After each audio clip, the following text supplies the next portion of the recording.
Today's show is brought to you by Lovable. Here we go.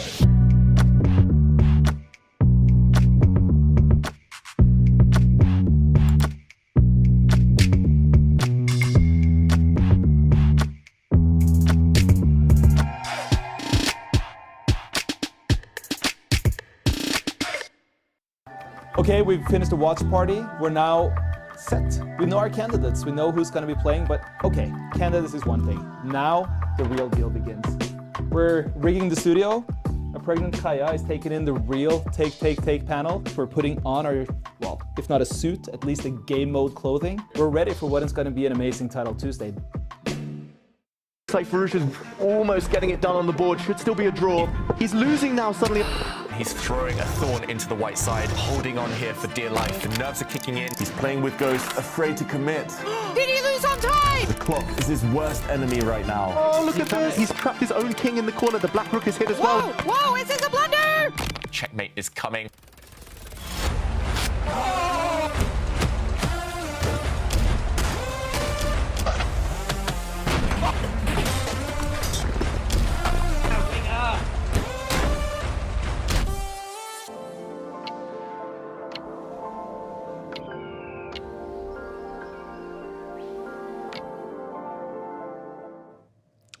Welcome here to the Take studio. We are ready for what is going to be Game Week 13. My name is Sverre Krogh Sundbø, stepping into the host role. I'm here with the Grandmaster with the silky voice. It's David Howell. Hey. And also with us today, Solveig Friberg, who is a content creator. She is a chess course author. And first of all, a wonderful guest. Thank you so much for being with us, Solveig. Thank you for letting me come. I'm excited to be here. It's been a good chess day, guys. It really has. World Cup earlier, we had a bit of a watch party, and it was nice, it was chill. We got a new candidate, and now the real highlight of the day. Yeah, of course. I mean, we are talking now Title Tuesday. I mean, we may not be finding new candidates, but we're going to highlight what is the finishing up of what is this first part of the Title Tuesday, David. Exactly. It's been 13 weeks, a lot of fun along the way. We've seen Magnus, Hikaru, Hans Niemann, all of the top dogs at the chess elite bring their best. And here we are, the last week. It's sad, but it's also going to round off what's been a really fun time. But we got to go back to what has been really a thrilling World Cup. It's been a lot of surprises so far. It's been a lot of fun, but we still have the final decision to go. I mean, Wei Yi is playing a tiebreaker tomorrow against Yavukay Sindarov. What do you expect from that? Oh, it really feels like a 50-50 match. I've said Wei Yi was a dark horse since day one, so I'm going to stick with Wei Yi as we see him there. So calm, so cool, never shows any real emotion. He's playing a player even younger than him, though, 19-year-old Yavukay Sindarov, who's showing a lot of emotion. Exactly. Who's looked nervous at times, but also looked really determined and courageous. And they'll fight it out in rapid chess tomorrow for the title. But let's talk about these two guys. I mean, we have Yakubov, who we see here, who played against Yesipenko. It was a great start yesterday for Andrei Yesipenko. He won the first game with white. Today, he had to get a draw with black, and he did it in style. Yeah, he did it in style. He only needed a draw. He ended up winning with a nice checkmating sequence at the end of their third place playoff. He's in the candidates. Nodebek Yakubov will have to try to do it in the next cycle in a couple of years' time. But Yesipenko, well deserved. But how do you even do that? You blunder big in the semifinal against Wei Yi. Mm-hmm. You come into this extremely important match. I mean, I almost feel like the third place match is more important than the final due to the candidate spot. Yeah. And then you have to find your game again. How hard is that? It's impossible, I would think, for mere mortals. That kind of sets him apart. The biggest day of his life, imagine, 23 years old, you dream of the candidates, dream of the World Championship. a blunder like that, and you have to pick yourself up. But he did it. He showed it's possible. Mentally, just so strong. And he does also show that Russia is now into the candidates. They keep their streak going of having a Russian Grandmaster fighting for this World Championship spot. Let's take a look and see who is in to this candidates tournament. We have, as the top scorer here, Fabiano Caruana, probably the favorite, or at least on paper, the favorite for this tournament. We do have another top scorer, which is by all means and purposes going to be Praggnanandhaa. Yeah, it would take a miracle on someone else's part for it not to be Praggnanandhaa. We'll get confirmation of that come the end of 2025, but he's in the driver's seat. Anyone else would need to win 3 big tournaments by the end of the year. I just don't think it's possible. So Praggnanandhaa will fill that question mark. And there's also a question mark that maybe should have been next to Anish Giri. We know how good it can be on a good day, but it's going to be interesting to see what he shows here. And another question mark is also probably Bluebaum. Yeah, Bluebaum, probably the biggest underdog in this field, the lowest rated, at least according to the FIDE rating system. He's never been here before. He'll want it. He'll come hungry, determined, well prepared. But yeah, it just feels like all 8 are capable. And then Wei Yi and Sindarov just coming in. We now have decided that it is Andrei Yesipenko. So sorry, Yakubov, you're no longer in the running for this spot.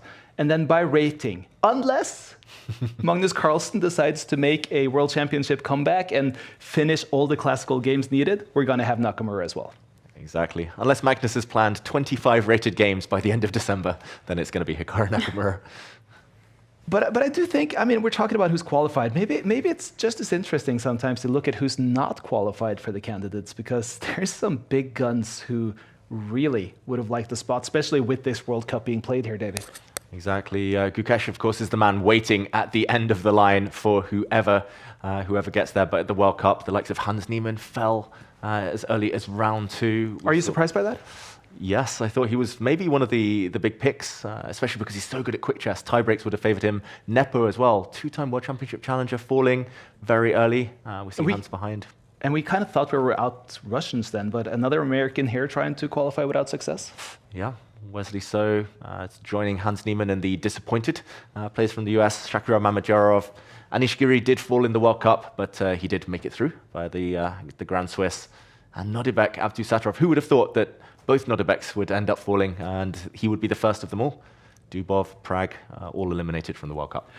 At the same time, we do get Uzbeki representation, though, with Sindarov, but no Keimer. We had no Maxim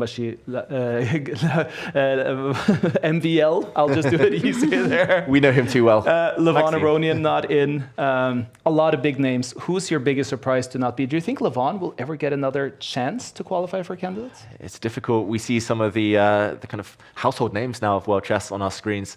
Levon's 43. It's difficult. He's going to be 45 the next time the candidates comes around. Normally, players peak in maybe their mid to late 30s, you would say, at least historically. So it's going to be tough for Levon. I think the others, they're all young. Maybe MVL, Nepo, they'll feel that it's going to become harder and harder. But yeah, those in their early 20s, they'll come back. They'll be stronger next time around. Well, I mean, what is next for these guys now that they haven't qualified? I'm saying that the other big highlight of next year, that's going to be the Esports World Cup. It's really taken us by storm with the initial World Cup last year, and next year, I think it's going to be even bigger. Yeah, bring it on. There's the World Rapid and Blitz soon. There's the Esports World Cup soon. We've got Title Tuesday to warm up the players, to get them adjusted to the quick time formats. And yeah, the Esports World Cup last year, Magnus raising that trophy was one of the highlights of the summer. Now it's going to be a road to this EWC that we are really following, that we're trying to take part of here. We have a chance to score points every week in the Title Tuesday. At the same time, there is going to be a qualification through the Speed Chess Championships with the top 3 qualifying for the EWC, and also the Global Championship where the top 3 qualifies. But the most secure way to find a spot in the EWC is, of course, by playing Title Tuesday. Yeah, it's the one regular thing that players can put in their diaries. It's the one that they can train with, they can specialize in. They know it's all about the speed, all about feeling in the zone with the Blitz format. They also have the Speed Chess Championship, the Global Championship. Those are much more difficult. They need to get top 3. They really will need to perform on the day. But Title Tuesday, that's where it's at. And the players, they seem to love the routine. Let's take a look at how the standings is here as we're finishing up this autumn split. This is the last tournament today of this split. And Magnus, he has already run away with this. However, it's a question here. If Alireza Firouzja wins this and Hikaru doesn't score points, that means that Alireza would overtake Hikaru to take this second spot in this split. Exactly. The best of the rest. That's the title for whoever comes second. Magnus can't be caught. He is the winner of the autumn split. Are you surprised? I'm shocked. I'm shocked. Who would have thought it? Magnus Carlsen winning an event. But yeah, Hikaru Firouzja, they've had a bit of a tussle this whole season, this whole split, and it looks like Hikaru in the driver's seat for now. And just to explain this on the road to EWC, I mean, it does seem on paper that it might be more difficult to qualify here due to all the places given out with the global tournament, with the speed chess tournament. But at the same time, this is where you really can gather the points to make it to this EWC. And yeah, it's interesting how the splits actually work here, because this was the first one out of 3 splits. We have one that now stretches from September through November. Then we're going to have a split in December through February, and then March until May.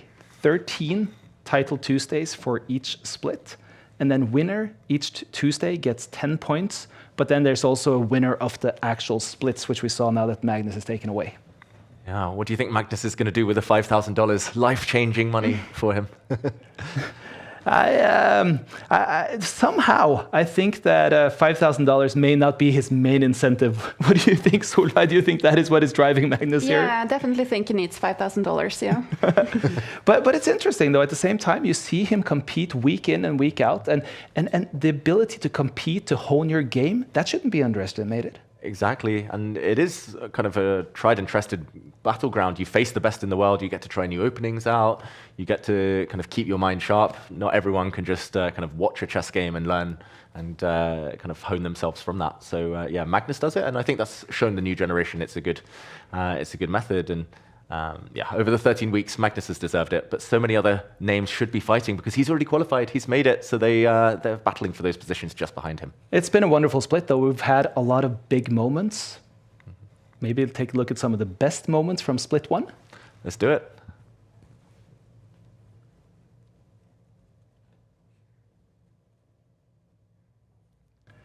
We've had 92% decisive games here. That is, for me, the brilliance of this format. That's incredible. The average for decisive games at top super tournament elite level in classical chess is only around 30%, so 92% decisive. That's just incredible. 21,000 games as well. So much to feast upon for the chess fans out there. And for me, it's those, it's kind of the way games are won. So like, it's checkmates, resignations, but flagging, a big proportion there. Flagging is a well-known way to win games. 23%, I reckon, out of the total games here of 21,000 or 21,000, 4,923. How do you like flagging? Do you think it's a good part of the game? As a commentator, yes. As a player, if I'm on the wrong side of it, I don't know. I get a bit tilted. I get triggered easily, but it depends. Some players, they run out of time from a losing position. It's fair. Some players, they actively try and use it as a weapon, despite what's happening on the board. Then that's a bit more dubious, maybe. but I mean, you're a bit of a chess purist, Solveig. You like the aesthetics of the game of chess. I do. Do you like players trying to utilize the time to take care of their opponent? Well, I guess if you care about the points and you're fast, I guess there's nothing wrong with it. But yeah, I think maybe I like the beauty aspect a bit more than just trying to play fast and flag your opponent too. Well, I must admit, I do fall into that trap of the competitive games, and I'm probably more of a I like the standings, I like the table, I like the glory that comes with it here. How about you, David? You're just saying you're a dirty flagger, basically. If I had the skill, I think that is where I probably would have ended up. But it's a format that has really appealed, and I think my take from the players as well. Ever since the EWC, where they introduced this to a lot of the players, they love it. Yeah, they really do, and it's kind of old school. Back in the 20th century, when everything was on these analog clocks, there was no way to add increments. So the players, they were used to that, and it happened in classical games. Now it's kind of a throwback, but also it's becoming more of a sport, it feels like. So yeah, they've embraced it, the top players. They don't accuse each other anymore about the flagging, and they just know it's a natural part of the game. Well, we're also going to welcome viewers from TV2 Norway now. We're going to build up towards what is going to be the final Title Tuesday of split number 1, the first out of 3. So let's do this with taking a look of some of the highlights that we've been through here at the Title Tuesday.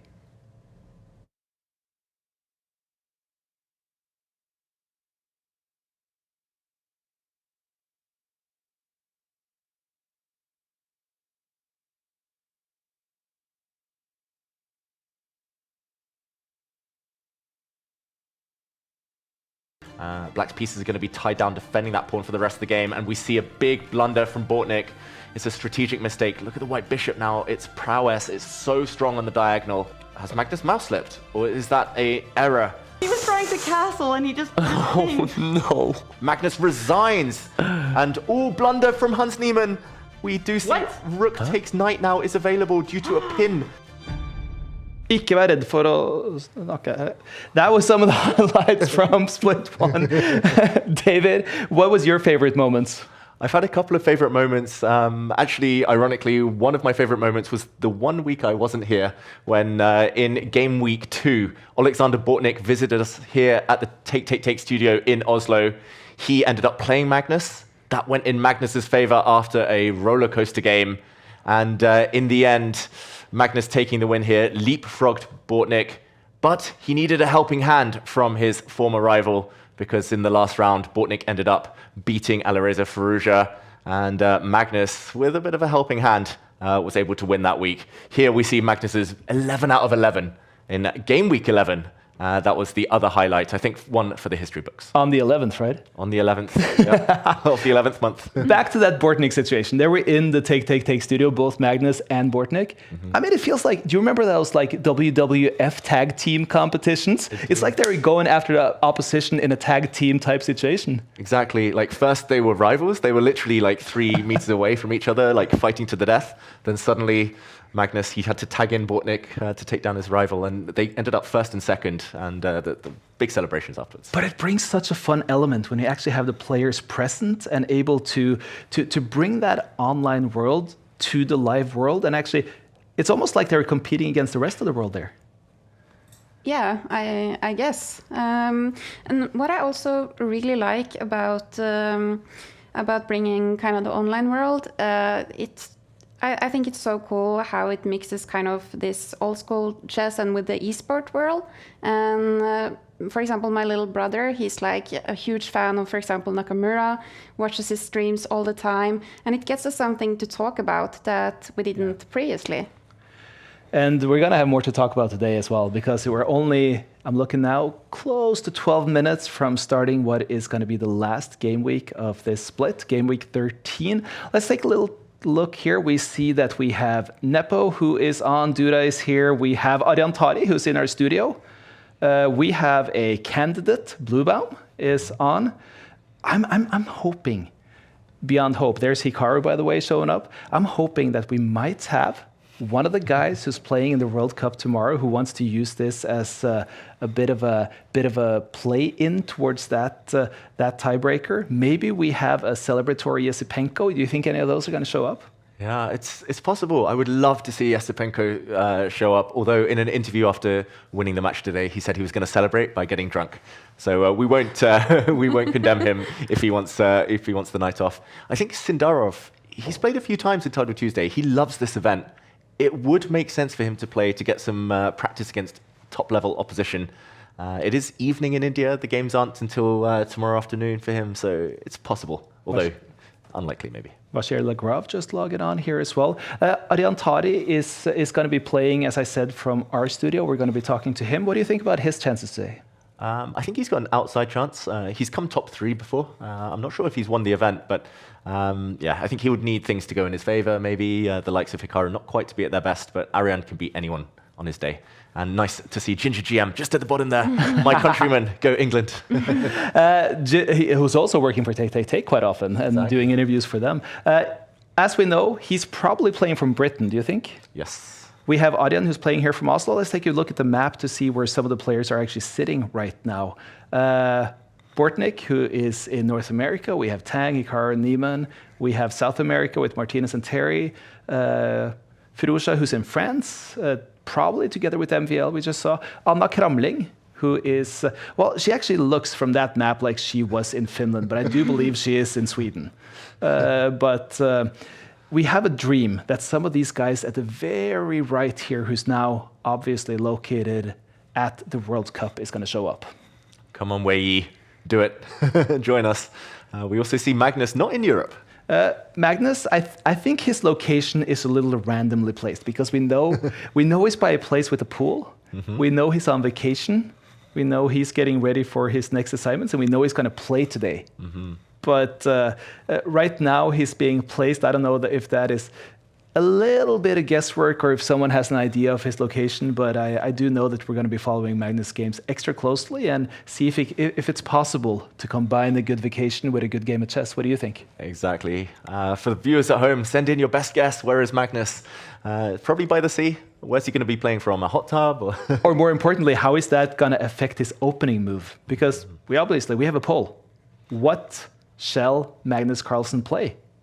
Can you tell us a little bit about these openings? Yeah, so often, every week we give Magnus a choice. We give our viewers a choice as well. You have to vote for his first move when he has the white pieces. He can play this at any time from round 1 to round 11. This week, the viewers have been a bit kind. The Reti opening, it's just one of the best moves on the board. Solveig, we were talking beforehand about how the other moves would have been far less generous on Magnus. Yeah, like f3 or knight h3 would maybe not be the best, but I guess he could possibly be able to win either way, don't you think? Yeah, he would want to get those out of the way early in round 1 yeah. against the lower rated opposition. Let's take a little bit of a look again and see who's logged on now as we're 8.5 minutes away from starting. Hikaru, as we see, is on. He needs that couple of points just to ensure that he takes the second place here.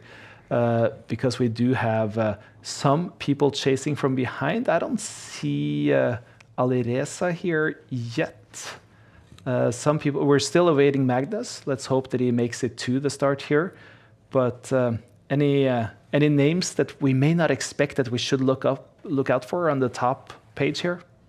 Yeah, I would say Vincent Keimer. It's surprising to see him quite far down because he's currently the world number 4 in the classical rating list. I guess this just means his blitz rating not as high as we might expect. Alexander Grishuk as well, one of the elder statesmen, I'm going to say, of elite chess. He's joined us. Sam Sevian has had a great run at the World Cup. Eventually fell just before the quarterfinals, but I would say he's maybe a bit of a dark horse for the event. But nice to see a lot of Polish players because Poland have been doing extremely well throughout Split 1 of Title Tuesday. And as we see in about the middle of the page here, we have Adrian Tari, who's now located in our streaming booth here at the Take studios. He's getting ready to play. And Adrian Tari, the player who will represent from Take studios today. My name is Aryan Tari. I'm 26 years old, Norwegian chess grandmaster. I've been around in the chess world for many years. So Magnus is 9 years older than me. So I started playing chess from the age of 5. Magnus was 14 at the time, already a strong grandmaster. So naturally, growing up, Magnus was always an idol for me. When I was growing up, he was already basically number 1 in the world. So it was kind of weird, growing up in small Norway, having the best player in the world. We got much closer, I would say, the last 3-4 years. We went to LA together, we went to Toronto together. Good friends with Eric and Aman Hambleton. I have quite a bit of experience as a second. I worked for Anish Giri, that was in 2021, 2022. And I also worked for Fabiano Caruana this year. It's less pressure than playing, that's what I like. It's also nice for my own chess to be able to work with two legends and two top players. It's you learn a lot to just get to discuss chess with them and know how they're thinking and how their approach is. It was definitely a great experience for me. Yeah, playing Title Tuesday, I mean, just try to play as good as possible. hope to finish. Maybe top 20 would be nice. Beat some strong GMs. What do you expect from Arian today? Top 20? Do you? I mean, is that where he should be aiming? I think so. I think top 20 is realistic. I think if he's in form, he looks happy at the moment. We were hanging out earlier today. He looks in good spirits. I'm going to stick my neck out and say he's going to come top 10. He's going to have a great week. I like that because as you see here right now, top 20 is where he kind of should be based on that list. But look at the one on top. We have a guy showing up on vacation here, Magnus. Yeah, leaving it till last minute as always. Sometimes he turns up with 30 seconds to spare. Nice to see him at least give us confirmation with 5 minutes to go. For those who don't know Ariantari so well, what would you consider his main strengths when he's playing? Yeah, he's quite a dynamic player. I think his instincts are quite pragmatic. Like he wants to keep it quite safe, quite risk-free if he can. But if you poke the bear, if you go at him, he'll fight you back and he'll fight harder. So yeah, I've had many blitz games with him over time. He's very, very naturally talented. And he's been working a lot with Fabiano Caron lately as well. And how does that help to actually work closely with the very top GMs? Yeah, I guess it can't hurt, especially someone like Fabiano, who's so calculation-based, maybe something that Arian's maybe been lacking a bit more over his career. Arian doesn't play as much as he used to, but I mean, he must have learned from that. And yeah, it's just an honor. I think Arian's openings, they're another level now since working with Fabi. I'm curious how that works out when it comes to the player ratings, because you have a couple of player ratings ready for us today as well.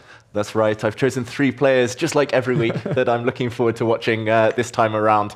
And let's jump in with those player cards. We start with Hikaru. I've actually adjusted this card since the split began all those weeks ago, and I've given him 96 overall. That's because he's been on fire lately. Last week, he nearly got 11 out of 11. He was half a point shy there, nearly perfect. He won another Title Tuesday earlier in the split, and he's looking good. Next up, I've gone for Alireza Firouzja. I hope he joins us. He's currently in 3rd place on the overall standings.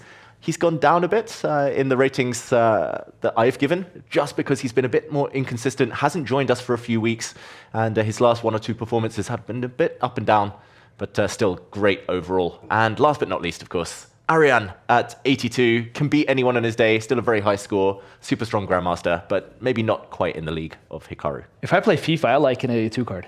Exactly. That's the ones who could really surprise you. Exactly. Room for improvement, but all like steady baseline there. I'm looking forward to seeing this. Let's kick off Game Week 3. Wow. What a shocking result here. He beats Hikaru Nakamura. Oh, yeah, he's upset. You can see it. Oh, that's heartbreak. Will we see one? Oh, blunder! Bortnik is absolutely in form right now. But Nepo has blundered. Hans Niemann catching him in a nasty trick. Hans Niemann flexing because he's landed a fork, hitting the queen, hitting the rook. That is game over. The black clock goes red. Suddenly Fabiano head and hands. He knows he's blundered. The black king. Oh, the white knight drops even, and there we go. And Fabiano wins with 1 piece remaining. Oh my god. Oh, bro. Rook takes pawn. Rook takes pawn, wins the game because there's a knight fork. A little bit too weak. A little bit too slow.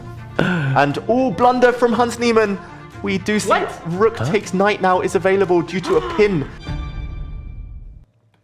Oh, I'm looking forward to this. It's going to be exciting. We're looking at Magnus, Hikaru, Nepo, MVL, Duda, Arjun Erigaisi, Artemiev, Sevian Zhong. This is going to be fun. Yeah, all the top dogs joining last minute. I don't have any predictions. Magnus, Hikaru tends to be them, but so many players capable.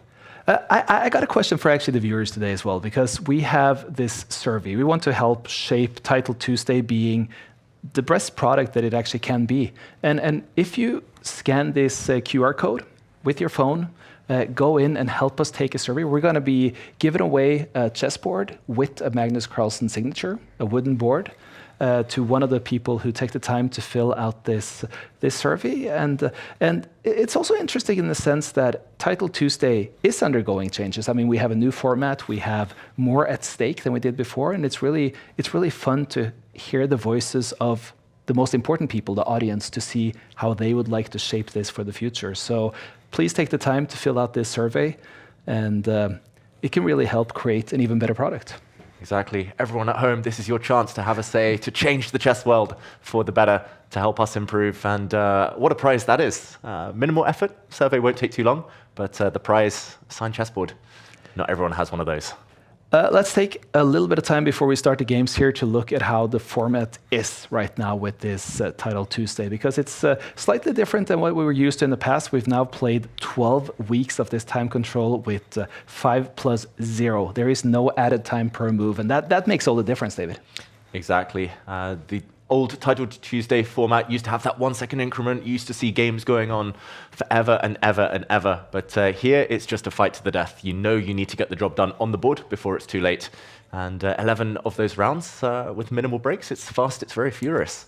And we would not have had the results we saw earlier from the stats. The 92% decided games, the 23% of the games are flagged. People run out on time. Some of those flags are games where the other player is massively up on the board. It's really exciting, I think. It really is. We've seen cases of Fabiano Caruana trying to win on time despite the fact he was 2 rooks and a knight down. We've seen cases of that being the decisive factor in the top of the standings. So yeah, I think everyone loves this new format. Let's get ready. Time is running down to 0. We are going to start our very first games. We see here that the first one showing up is Hikaru against Camacho. We have Blase against Magnus. MVL is playing Min. Stanojevic is playing Lazovic. A lot of good names here, but we can't see. We don't see that typical hurdle right away. But Blase, that's a first pull for Magnus here, a pull.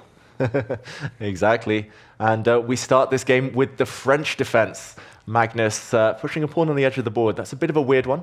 That's not one of the main lines. He's just trying to get his opponent out of any opening theory. But this is a very typical French defense pawn structure. Black has pawns on the light squares. White has pawns on the dark squares. And play tends to revolve around the center. Magnus trying to quickly trade off pieces here. He's going to be the favorite now as he pins that knight. But his opponent, very high rated on chess.com, 2665. Not to be underestimated at all. How much does that matter, that rating? Mm-hmm. Yeah, I always get a bit scared if my opponent's rating's higher than mine. Of course, not many people have a higher rating than Magnus. But it's definitely a sign that you should show your opponent respect, that they have beaten strong players. A candidate master, a CM, is a good title. I think that's a very high rating for a CM, so probably one of the more dangerous of the bunch. And also a young player. He's born in 2008. He has a classical rating of 2172, so it's someone who may very well be on the rise. Yeah, those youngsters, those teenagers, dangerous. Never underestimate them. He's still using time in the beginning. We see Magnus already more than half a minute up on the time. Yeah, up on time, but maybe playing a bit carelessly. This pawn push, really ambitious. He's aiming to push further down just to kick away the white knights. That has been prevented. And now Magnus's pawn structure, really, really weak. The black king is never going to go to the side of the board. Or at least if it does, then it probably will regret doing so. I think white's doing well here because here, Blase, he has my favorite pawn structure, the Connect 4. And super strong as we see him appear on the camera. Great opening for him. Magnus needs to be a bit creative to fight back. How nervous would you be, Solveig, if you were playing a Title Tuesday and the first draw was against Magnus Carlsen? I don't think I would be nervous because I would have nothing to lose. That's a good sentiment. So it's like when you play a much stronger player, you can just relax because you know you're going to lose anyway. And if by any magic chance you're going to win, everyone's going to be super surprised.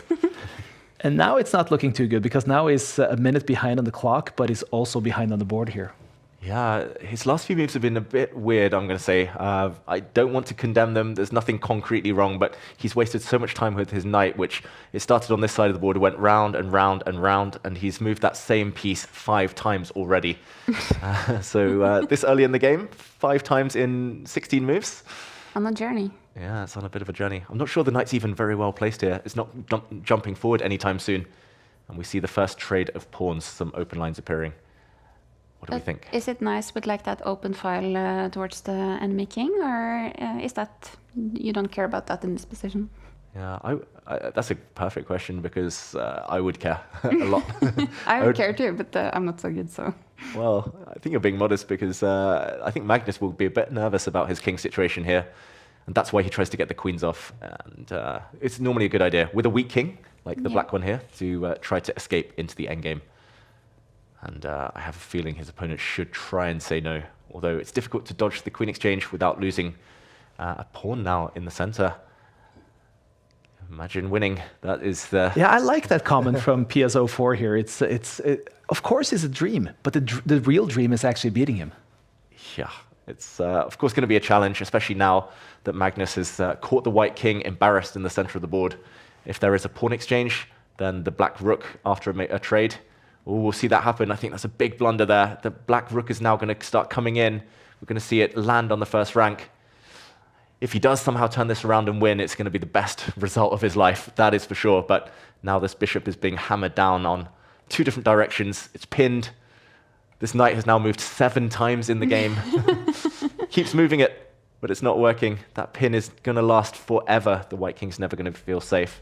And Magnus moves his king out the way of the white queen. Looks like it's a bit of an innocent move, but he's getting ready to now blow open the center on the next move. Big time advantage as well. Magnus looking in control. On the side, I was following our studio guest's game here, Arjan Tari, who was in trouble against a very good Ukrainian player here, Ruslan Kurayan, but it seems as that game has stabilized now. Mm-hmm. And I think we see that a lot in round 1. The favorites normally win, but sometimes it starts a bit shaky. They don't warm up immediately. And the underdogs are often kind of fully motivated and enjoying the chance to play the top GMs. But here it's just difficult for Magnus's opponent. Barely any moves, and oh, he castles. Solveig, you mentioned the open lines. Now it's the open lines towards the white king. Yeah, it looks a bit naked over there. Yeah, and wow, I think his opponent's face tells the whole story. Not happy at all. Eating your sweater is not a good sign, right? Yeah. Normally I suggest fruit or nuts or some energy bars. Looks like it's tasty. Yeah. That pawn in the center was tasty. He took that one off the board, but he drops a more important pawn. And oh, this white king, look at the diagonals. Yeah. Danger. It's unfortunately going to end in disaster. Nothing to do. If the white queen steps up to block, the black bishop retreats and wins the queen. Magnus takes the first game. Wins this with black pieces against the young kid Blase Groth, and that's a start he's hoping for. That's what he's dreaming of, and he still had 3:29 left on the clock. But here's the game I was talking about. It's Arjan who's ahead on the time here, but still Kurayan. Does he have any counterplay here? Yeah, it looks like he's doing very well from the evaluation bar. If we do a quick count, black has an extra pawn, so Arjan is a pawn to the good. He does look a bit nervous because black's king has some serious heat around it, but I think a big mistake from his opponent there is going to allow Arjan to start kicking away the white queen, and the momentum will start to turn. There's also a pawn here that could be loose. Oh, he takes the knight. That's even stronger. If the white knight goes and recaptures, the black queen pounces and takes a pawn with a check. The black queen's going to hit the king, but also hit the knight when it lands on that square. We just jumped in, and it's a game-changing blunder from Kurayan here. The international master who started out well against Arjan Tari, but is now in trouble with only 1 minute left on the clock. And it gets so stressful when you have no extra time. Yeah, it does get stressful. Arjan looks pretty at peace with the position, at least more so now than earlier. The opponent, I think, realizes he's blundered a piece. He's a whole piece down, and that's a very classy move. He's going to hit the queen, trade off the rooks, and Arjan Tari gets the win in round 1. Smile. He looks a little relieved there, Arjan. He's always had a cheeky to get smile. Warmed up. I think my opponent actually, at this point, just had knight g4, which would end the game on the spot. And I actually came in at that point that he's talking about here, and that's when I said he was in trouble because he saw it. Arjan saw it himself. I didn't think he'd actually spotted it, but it was a blunder from Tari that he got away with, and that's always nice. Yeah, it's always a big relief. It's always the kind of round or game that will make or break a tournament. If you lose it badly, tournament over already. It feels that way at least. But if you win it, turn it around, you feel on top of the world. Grishuk looks like he may struggle a little bit, depending on the time situation on that board with his opening game. Oh, Grishuk in time trouble. The words go hand in hand. And yeah. Oh, look at Nepo. Oh no, Nepo. What's happening there? This is interesting, and they are pretty even on time as well against this international French master. Yeah, but Nepo in a dead lost position here. The white king is feeling the heat. There's a pin here on the white knight as well. So pawn takes pawn would be met by the black queen swooping in due to a pin on the first rank. The white knight cannot move and take that queen. This looks like checkmate. This line is opening. Obviously Nepo is seeing it because he's not moving, even though he's short in time. Well, here came a move. Oh, wow, he blunders his rook in the corner. Oh, for Droin, that is a terrible blunder. He simply forgot his rook was attacked. That is really reminiscent of Esipenko's blunder just a couple of days ago against Wei Yi, and now Nepo is totally winning, rook versus bishop. If he just moved his rook out the way, or if he just played pawn takes pawn with a check, opening up the black queen, he would have won this game, the Frenchman. But now he's staring down a defeat. Still some chances, because the white king is so open on the dark squares. But that was miraculous from Nepo, and ooh, not accurate, that last move. But he should still be winning here, as long as he doesn't walk into any accidental checkmates. Well, the time could play a factor here, though. Oh, definitely getting nervous. He's walking with his king. And the black queen should go, yep, diagonal checks are so effective in these positions. You can keep checking. There's no way out for Nepo. Oh, he moves his king forward. The black queen gave the wrong check. The king is running. Under 10 seconds for Droin. That's a check. The white king keeps running. It's got to keep moving on the light squares. The rook and queen have to block, have to help it defend. 5 seconds, 6 seconds for black. Nepo still with so much time. He's pre-moving. He's barely losing a second with white. 2 seconds for black now. As long as there's no checkmates, white should have this. Nepo about to take it on time. What a shaky game there. That is such a lucky escape for Jan Nepomniachtchi, but he gets away with it. The good players, you just said it, the good players tend to get away in the early rounds. Exactly. Normally lower rated players, they see the same as as the very strongest, but it takes them a little bit longer. The killer instinct maybe a little bit less sharp. And Nepo, surviving, I think was the word there.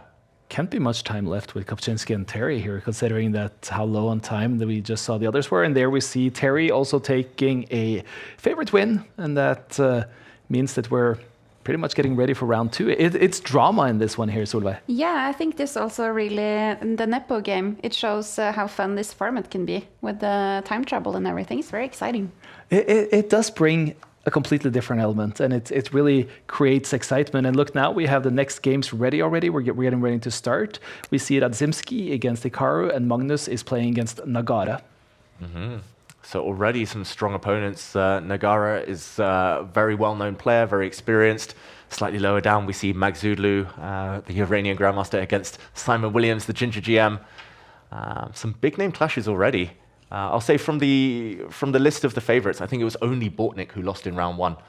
And everyone else made it through. And here we see Hikaru looking very slick, looking very dapper, I've got to say, in his Team Falcons jersey, aiming to win with black. We start with a kind of hybrid between the Dutch defense and the Nimzo Indian. That means a pawn on f5, and black's bishop coming out to trade off very early for a knight.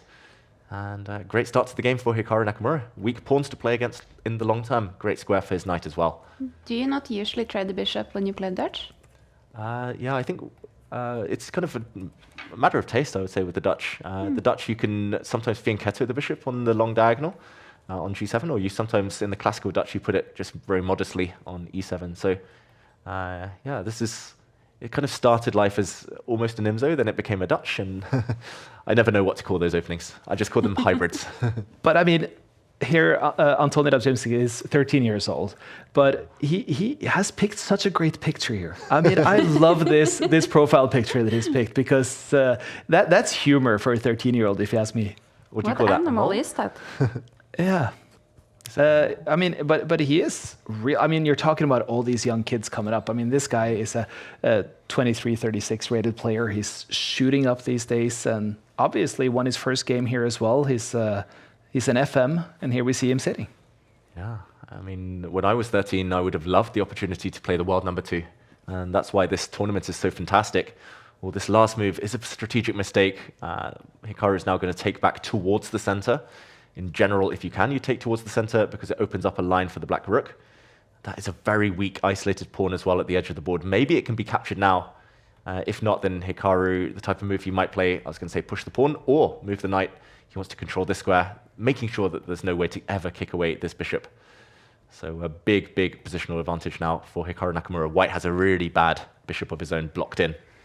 And that's why he's putting pawns on light squares. This is what we call the stonewall structure, when the pawns all sit on light squares and stop white from breaking out. Yeah, the young Pole looks like he has a last stand kind of position here. Yeah, already. Not even material down, but it's a lot of suffering ahead. And Hikaru, I think he does this against the younger opponents. He tries to make it very slow, very strategic. He's saying, you will not attack my king. And eventually the youngsters struggle to keep up with the high accuracy decisions that he makes. I think it's interesting what you mentioned there, because I think very often games are evaluated based on eval bars and the very objectively best moves. But that, to be dynamic like you're talking about here and playing your opponent, it's an undervalued aspect of chess. Yeah, definitely. And I think you have to obtain a certain level of mastery before you can start tailoring your own game, changing your own style according to the opponent. But it's so effective. It's like a cheat code, knowing exactly what your opponent's weaknesses are so you can play into that. The last couple of moves, I'm very surprised Hikaru's put his queen on this side, because it's not really doing much there. Queen should be behind the rooks, just kind of supporting the charge, supporting the push. And White's bishop has suddenly got a lot better. What do we predict here? Could there be an upset? Hikaru did lose to a 15-year-old earlier in Title Tuesday this split. Could it be a 13-year-old who takes him down, an FM? That would be the biggest result of his career. But isn't this also where you see a lot of the talents show what they're made of for the future as well? I mean, those who are able to stand in these kind of situations have the potential to become truly great. Yeah, definitely. The first time I heard of Denis Lazovic was in Tidal Tuesday, and now he's kind of the king of speed chess. I remember playing Prague when he was like 12, 13 years old in tournaments like this. It's definitely the crucible where they train themselves. But this game, very slow, I'm going to say. Watch out for some knight forks, but nope, the black queen covers all the squares. Hikaru's got everything covered, but his opponent's trying to attack. You can tell the youngster focused on the black king. The knight and bishop lurking nearby. Bishop takes knight is a bit of a threat now. Hikaru moves the knight out the way. What was your rating when you turned 13? Oof. On chess.com, it wasn't 2852 like Radzimski's. I think I was just off the international master title, so I was also an FM at 13. But yeah, long way ahead, of course. And okay, Hikaru wins a pawn, but now his knight is kicked backwards. Oh, I don't know. It does feel like Hikaru's not quite finding the killer instinct. Our viewers as well telling us what they were up to when they were 13. I was playing Pokemon, if that helps give a clue to my age. What were you guys doing at the age of 13? Riding horses. Wow. Yeah. That's a good life skill. I was mostly playing football. Day in and day out. Do you still ride horses? No, I'm retired. So I thought I needed to find a game that I can bring into the elderly home. So that's why I started with chess, I guess. But now you're riding chessable courses, though. Yeah. Talking of riding horses, by the way, that horse won a rook.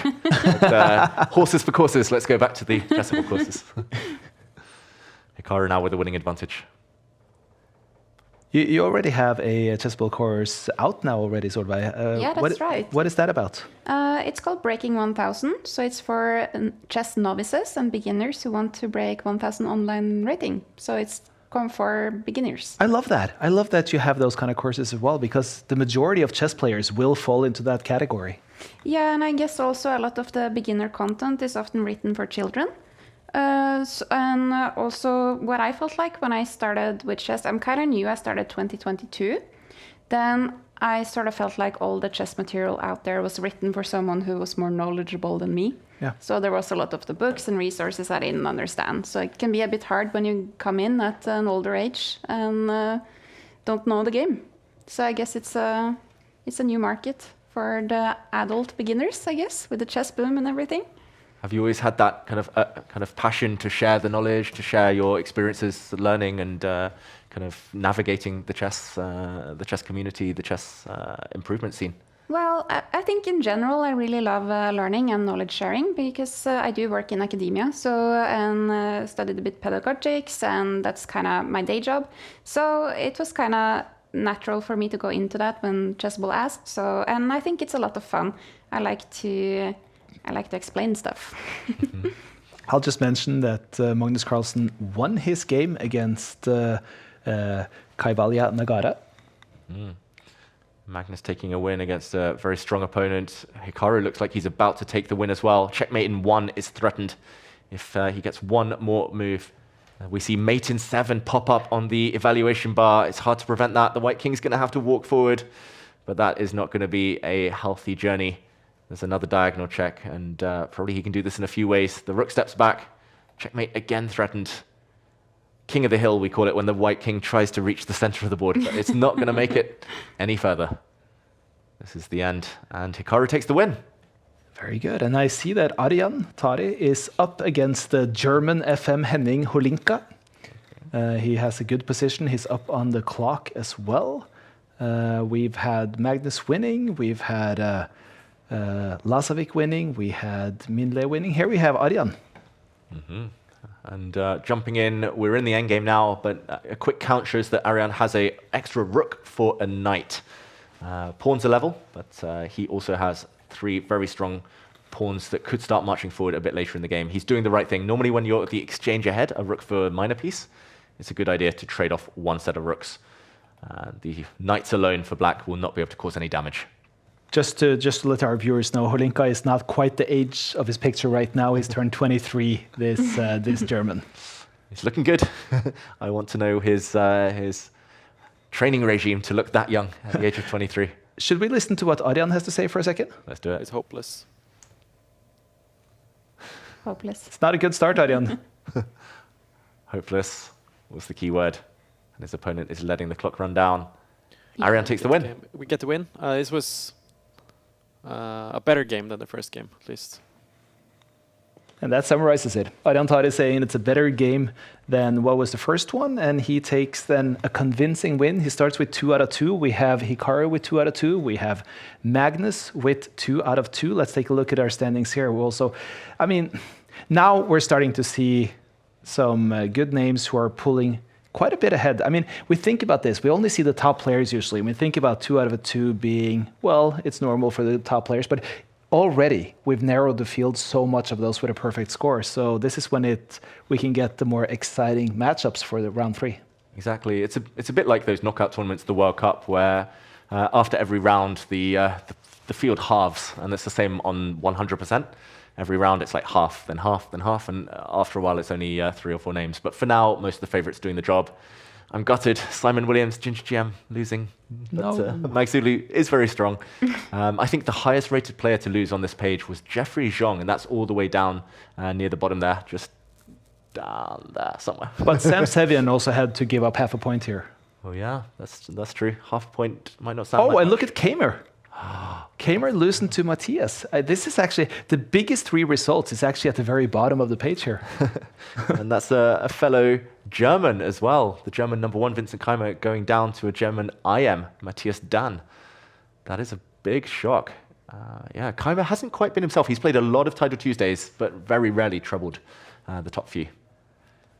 But here, on top of the list right now, we have Brezina, Dauren, and Lucas, but of course, everyone with 2 out of 2. We have now Hikaru, who's going to be playing against Rachmanov, and Magnus against Enriquez. And we start with Magnus, who shows us where he's playing from. Looks indoors, not by the pool. That's a bit disappointing. But let's go. He's playing against a super strong Grandmaster. Almost 3,000 rating at Blitz, and it's the Sicilian Najdorf. Magnus not messing around. No more fun troll openings here. It's mainline stuff. This is what he plays when he really, really wants to win and really respects the opponent, Magnus Carlsen. This is going to be a very fun game. Enriquez, he's been one of the top players in his country for years already now. I think it's like pretty much always exciting to follow the Sicilian games. Is that an opening you play yourself? Yeah, I do. Okay. I do. White, with black, with both? With black, yeah. But I don't, there's so much theory. I don't really know the theories. I just play c5 and hope for the best. But that's the best way. Yeah. And with white, I like to do the f4 Grand Prix kind of stuff. Okay, nice. Could still see some f4 action a bit later, but that means for now, I guess you're looking at Magnus' setup and trying to figure out quite what he's doing with that knight. I don't normally see that in the Sicilian, the knight going back. I guess he wants to come forward to the center where he's going to look at some nice squares, or go the other way where he's also looking at some outposts.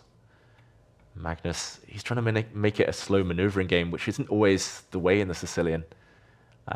Do you find your Sicilian experience, it's normally quite chaotic, the positions? Yeah, I feel like it's usually win or lose. I don't rarely get a lot of draws in the Sicilian. So either I checkmate or I get murdered, usually. Either way, it's fun. And yeah, it's much more fun, I think. It's dramatic either way. Yeah. And Magnus taking a sip of his drink. And there we go. He trades off a set of pieces. The eval bar usually is on white side in these types of positions. That's because white has the furthest advanced pawn. Computers really like the space that this pawn gives. Kind of cuts the board in half. But ultimately, black doesn't have too many weaknesses. And if he can solve the question of what to do with this knight, maybe he doesn't want it to be captured, ruining the black pawn structure. Or he does allow it. Big risk there from Magnus. I was going to say, if you move that knight, you're probably healthy. You're probably fine. But it does feel like he's trying to provoke the opponent now. But it was taking long. I mean, he did have to make a move there as well and just go into something. Yeah, and I thought a really easy natural move would be to move the knight away, attack the queen, keep it on a safe square. I know it's on the edge of the board, but now the big question is... You're worried about capturing the knight and recapturing with the pawn there, opening so you can't castle? Is that it? Or is it doubling the pawns? Or what is it? I think it's more about the castling, like you say. Like double pawns maybe are weak, but for now it's okay. But the main thing is that black will not be able to castle through the check. Yeah. If the pawn disappears from the f-file. Now we can also see Enrique's Viagra. Mm-hmm. I mean, it does go to show as well that now he's playing against a classically 2600 plus rated player. This is now he's facing a true GM. Exactly. Do you think it's chilly in that room because he was shaking his chair? Well, it's in Chile. It's in Chile. And okay, he doesn't play the best move, but this is a big moment. He's just thrown away a pawn. And he's invited Magnus to capture here. I wanted to play this move even without it capturing a pawn, hitting the white queen, of course, which just moved. This is a pure pawn sacrifice, and maybe the idea is to clear the path for white to open more lines against the black king. He's going for checkmate against Magnus, and if Magnus has one weakness, he doesn't have many, but if he does have one, then it is sometimes allowing the opponent to attack him. Full frontal attack here. He's got to push this pawn. That's exciting. Yeah. Is that because he overvalues his own defensive prowess, or? Yeah, I think Magnus believes he can defend any position. Yeah. So often he'll take a pawn. Ooh, it wasn't the best move. I thought it was the most natural one. I don't blame him at all for this, but maybe allowing the black knight back wasn't the best after all. But yeah, Magnus, I think he takes pawns, he takes positional advantages and just believes he can survive. And usually he does, but occasionally a good attacker can get him. Queen takes pawn now would be met by the black bishop running out the way and taking white's pawn on this side of the board. So we could see a trade, or we could see the white queen move. He needs to keep the queens on the board. That's the main thing, though, if he wants to attack Magnus and win this game. In our streaming studio, we have Ariantar, who's now playing against Piotr Brezina from also Poland. I mean, Poland students, they have so many players now, it's unbelievable. Mm-hmm. They're all young and they're all so strong and quick and dangerous. We have country standings here at Tidal Tuesday as well, and Poland are always in the top 5. They're super strong, normally led by Duda. And the top 5 scorers of each country get their points counted. Magnus is currently a pawn up. He has 3 pawns versus 0 on the right half of the board. So a queen exchange and those pawns will promote. They'll become really strong later. But he's trying to bully his opponent with the queen exchange. And just as importantly, he's more than a minute ahead on the clock. Yeah. That tends to be the story with Magnus. Same with Hikaru. Yeah. No matter how bad their position, they've always got a minute extra. And that gives them a lot of leeway. Right now, Hikaru is... he has a minus 1.2 eval, but he's still more than a minute up. Exactly. Practical, confident. That's the top players. And Magnus is very confident now. He just needs to find the right move. He's hitting this rook, but can't take it because his queen is attacked. So what to do? Maybe he should jump his queen out the way, offer a queen trade, force the queens off the board, because otherwise the white rook would drop, and that might be the clincher. Enrique's leaned back on the camera. That is a bit of a giveaway sign that he wasn't happy there. Looks like Magnus is going to get to his beloved endgames with an extra pawn. At least. 1 minute. He's just been too slow. Enrique's Villagra here. what to do. Would you rather die on your sword, fighting with queens on the board, or in a slow endgame? That's the question I think he was facing. Enriquez looks like he's choosing neither. Yeah. He's just sitting back and saying, I had him, but he was slightly better. He was never more. Now Magnus is just happily trading off pieces. Looks quite relaxed here, Magnus. Yep. And he's done the hard work. And there we go. 2 minutes up on the clock. Extra material on the board. He takes the win. And we now have a battle for best glasses of the split. Best glasses, and probably the bedroom that I think we're the most familiar with in the chess scene, because I feel like I know this trophy set from Lazovic so well after seeing him from he was 13 years old playing all the way up with all these types of tournaments. Exactly. Every year there's more trophies, more medals for Denis Lazovic. In the meantime... But look at these wonderful glasses, though. I mean, this guy must have known he was going to be on TV. I love them. That's style points right there. You said you love the aesthetics as well. Like, what do you think of the painting behind him? That looks classy. You know, the composition is just flawless. It's a painting, it's the glasses, it's the tapestry, it's everything. It's just all coming together. Love the setup. Now he just needs the attack to come together. This is so scary for Denis Lazovic. Rook staring down his king, rook staring down the line nearby, and not just that, but the queen and bishop battery. The battery, yeah. Oh dear. The black knight is defending that square, so there's no checkmates. And apparently a mistake, but that's a very natural move. Setting up a sacrifice supported by the queen now. That could be game ending. Denis Lazovic, if you showed me this position without the evaluation bar, I would say he's in trouble, but this is the key move. Jumping forward, that's a fork, hitting the queen and the rook. And when the bishop captures, oh, there we go, it's a trade. And the white bishop that was on this beautiful diagonal, the fact that it's disappeared means the attack will likely run out of steam now. The bishop, oh, so safe. Denis Lazovic, talking of great defenders, he is a great, great player. Look at the frustration here from Lord Kipanitsa. It's he knew that he had his chance and he knew he slipped away. That was great pronunciation, by the way, of his name. I was not brave enough to try. You nailed it. It's also a bit annoying, like when you maybe have the chance to sacrifice your rook and you don't get it. That's a bit of a bummer. Yeah, it's like you smell glory, you smell victory, and then it drifts away. And the eval bar on black side, because he is a pawn up, Denis Lazovic. Although now white's creating a very strong pawn. Okay, blockaded, and that could be the beginning of the end. You can see also the chats are commenting the glasses. Exactly. Crazy in a good way, I hope. It's been a really swinging game with Hikaru and his opponent on table one. He plays against Alexander Rachmanov, and it's been flying everywhere. I think the main difference there is that it's 22nd in favor of Nakamura in that game. Yeah, these top players, it's always 10 seconds, 20 seconds up in their pocket, saving it for later. Denis Lazovic is soon going to win this game, partly because he's the one on the attack now, partly because he's got the extra pawn. Can we check this game out now, or is it still exciting? Oh, it's going to be. Oh, I think it's exciting on the clock. On the board, okay. Less so. Let's keep it here. This is. I mean, the glasses deserve to have a proper finish. The moment in the sun, although Hikaru is in big danger. Or do we jump or not? He is. Oh, he's. I was going to say back in the game with white, but not anymore. 2 pawns down. Hikaru won, by the way. He won eventually on a checkmate. Wow, Hikaru making magic happen. Big trouble. That's what the favorites do. Yeah. They dig deep. They find a way. This is a dead drawn endgame, by the way. There's nothing black can do to break through. The white king is an easy blockader of the black pawn. White just needs to wait with his rook on the back rank. Wait. And it's a draw, but no time. Denis Lazovic's going to try and flag here. He's got 2 extra seconds on the clock. He will flag. He's going to win on time. Yeah, there's no way he can manage enough moves here. 1 second. Can he hold on? No, a couple of checks, and there we go. Denis Lazovic takes the win. And it's part of the game. This is how this actually works, and utter frustration here. Yeah, that was we heard a sigh large sigh. from. How's your Georgian? Unfortunately, not as strong as it should be. However, I do think we can do an intuitive translation of. Shoot, darn it. Yeah, so near yet so far. 2.5 seconds. That was the difference in that game. We see that Ariantari, he won his game as well, and I know that that was quite the even, at least eval for a long time, but as is so important in this format, he was ahead on the clock the whole time through.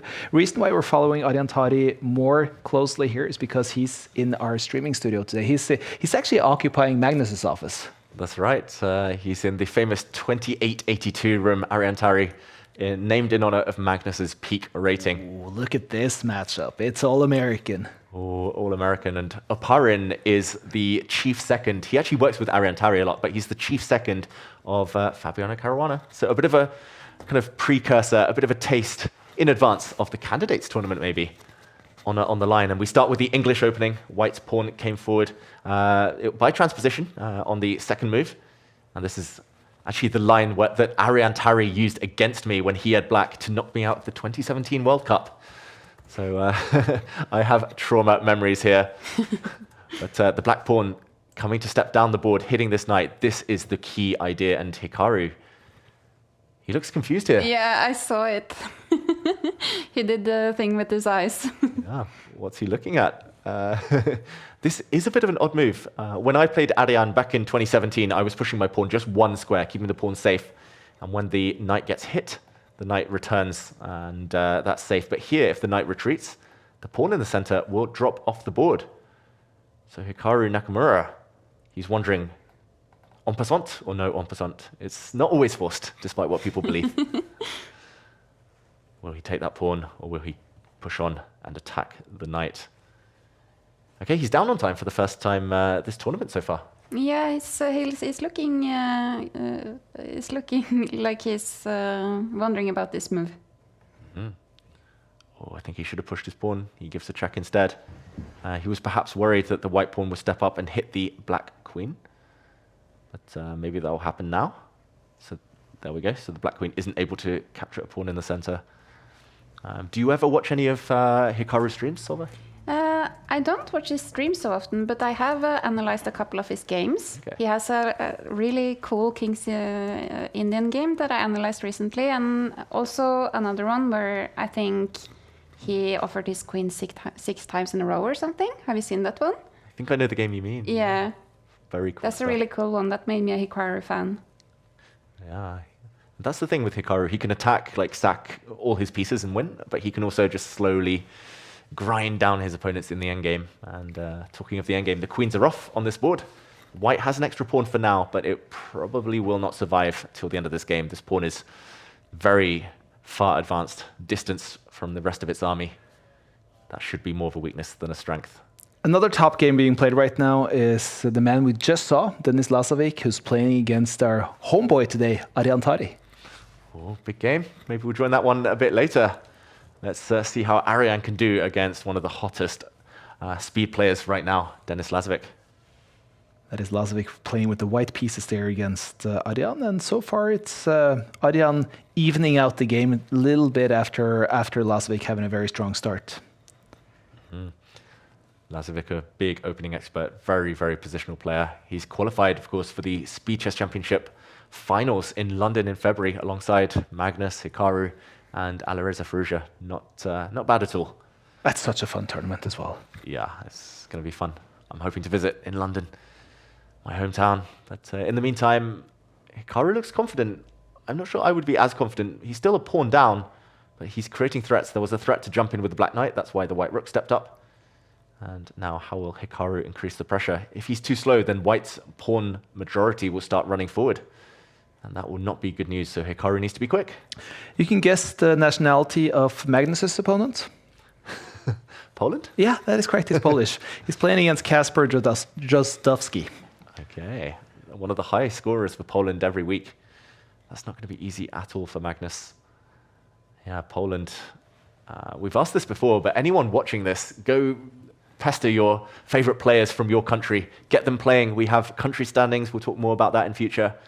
But yeah, I'm always trying to get the top English players playing, but they never bite. They never jump in. Poland has everyone. It's actually a lot of Norwegians playing today as well. I noticed Arian, I noticed Magnus. I see this Håvard Haug, who's now playing against Niemann. He's 3 for 3 to begin as well. It's I saw Axel, the young Stavanger kid who's playing, and it was 2 for 2. No, it's actually either 3 for 3 or 2.5. Let's see. He is 2.5 playing against Sam Sevian. Wow. So that's a better Norwegian result than what you're used to on the broad scale. Yeah, come on, Norway. Let's go. And Hikaru's calculating something. Takes. And the clock is evening out. Oh, huge blunder. Huge blunder. Hikaru's going to see this. This is easy stuff. This is a fork. Oh, yeah. Stepping forward with the pawn.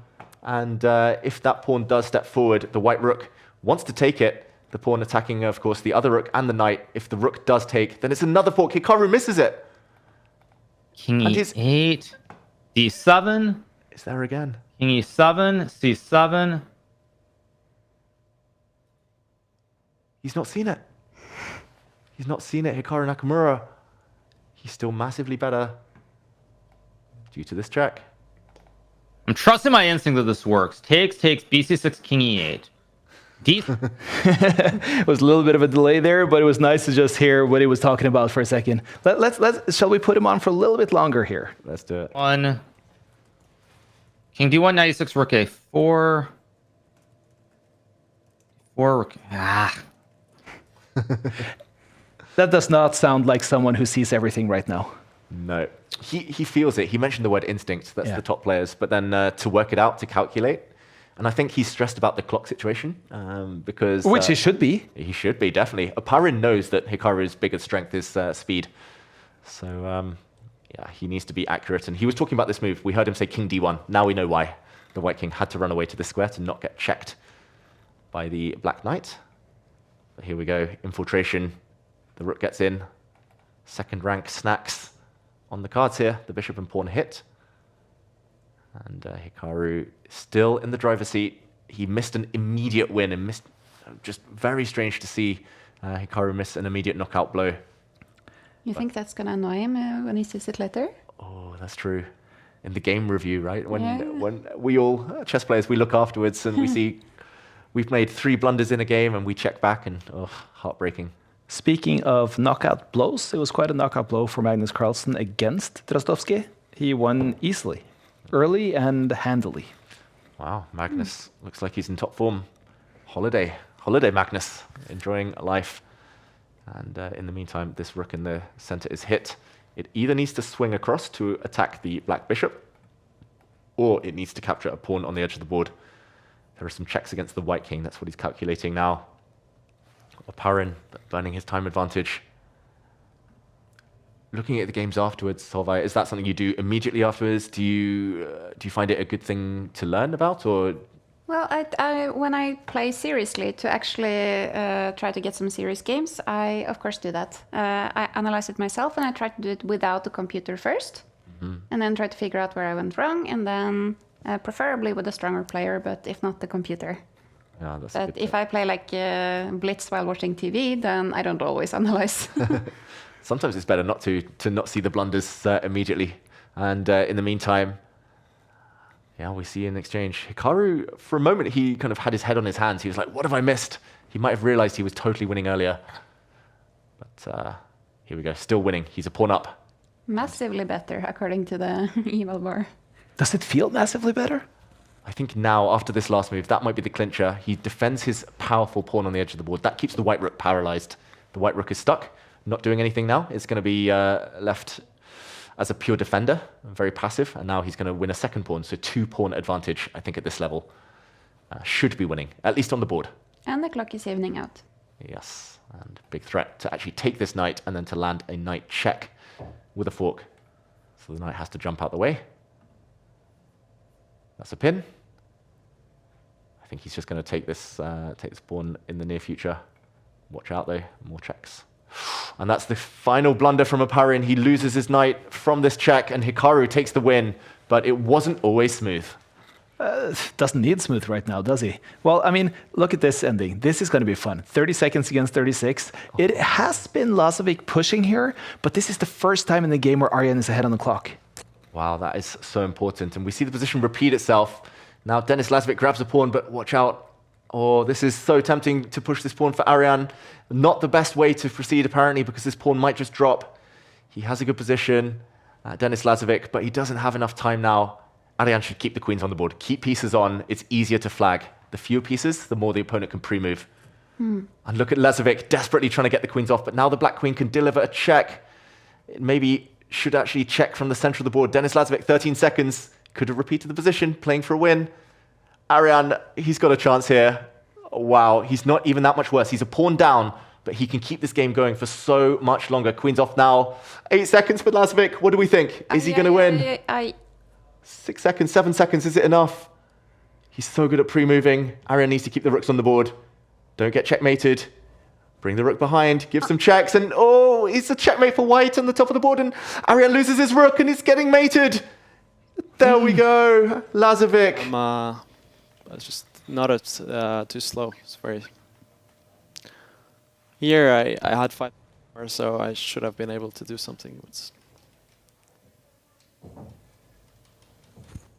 Oh, the frustration here for Adrian, and which is understandable. I mean, this was a brilliant example of why Lazovic is such an excellent speed player. Yeah, Lazovic, he's one of the best bullet players out there. Like when it's just 1 minute chess, he's super speedy. And yeah, tough round for the Norwegians. We see Håvard Haug as well, losing to Hans Niemann. But yeah, for Arian, if he kept the queens on, I think he would have won that game on time. Yeah. But once the queens came off, it was so easy for the opponent to move, predict everything. And it was so close to the mate, nothing he could have done at the end.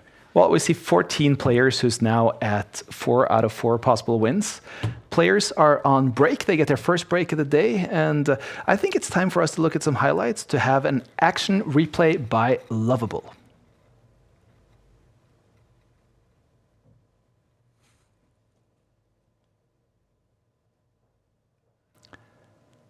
We jump into a game from Magnus that we saw earlier against one of the top Grandmasters from Chile.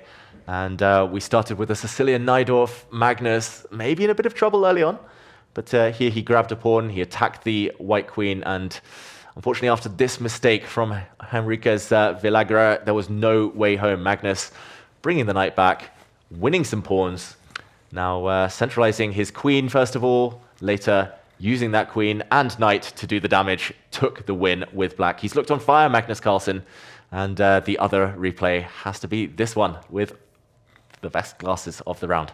Yeah, I mean, those glasses itself is worthy here, but that was today's action replay by our presenting partner, Lovable. And looking at the standings here right now, we're seeing Hikaru, we're seeing Magnus. That is not surprising. Lazovic, Niemann, Sarana.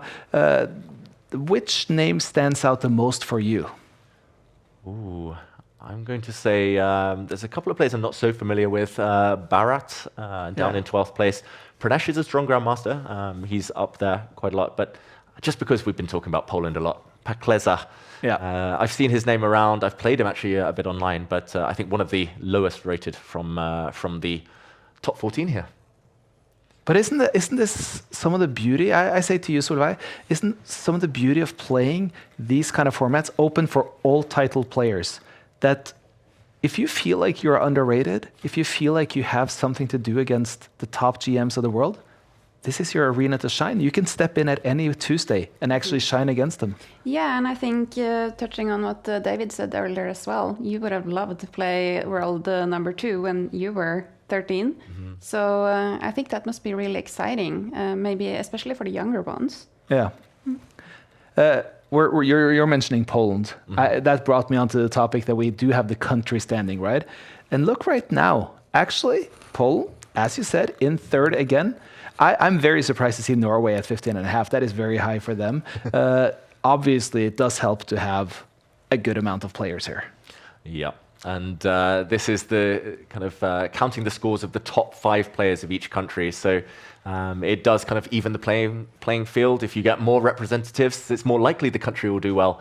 India, of course, have a lot of players in the field, so do USA. But yeah, the likes of Poland, Norway, Iran always do very, very well. They've got a lot of young players. Vietnam, Turkey, they have some wonder kids as well. Really showing that, yeah, it's becoming ever more worldwide, our game. Yeah, and Iran could have had more as well. I mean, if you add players like Firuzha, like Ariantari, like those with Iranian background, it's such a strong chess nation as a whole. Exactly, and they've still got some beasts like Magzulu, like Amin Tabatabai, some very strong Grandmasters. Iran. And the best name in chess, Sina Move Ahead.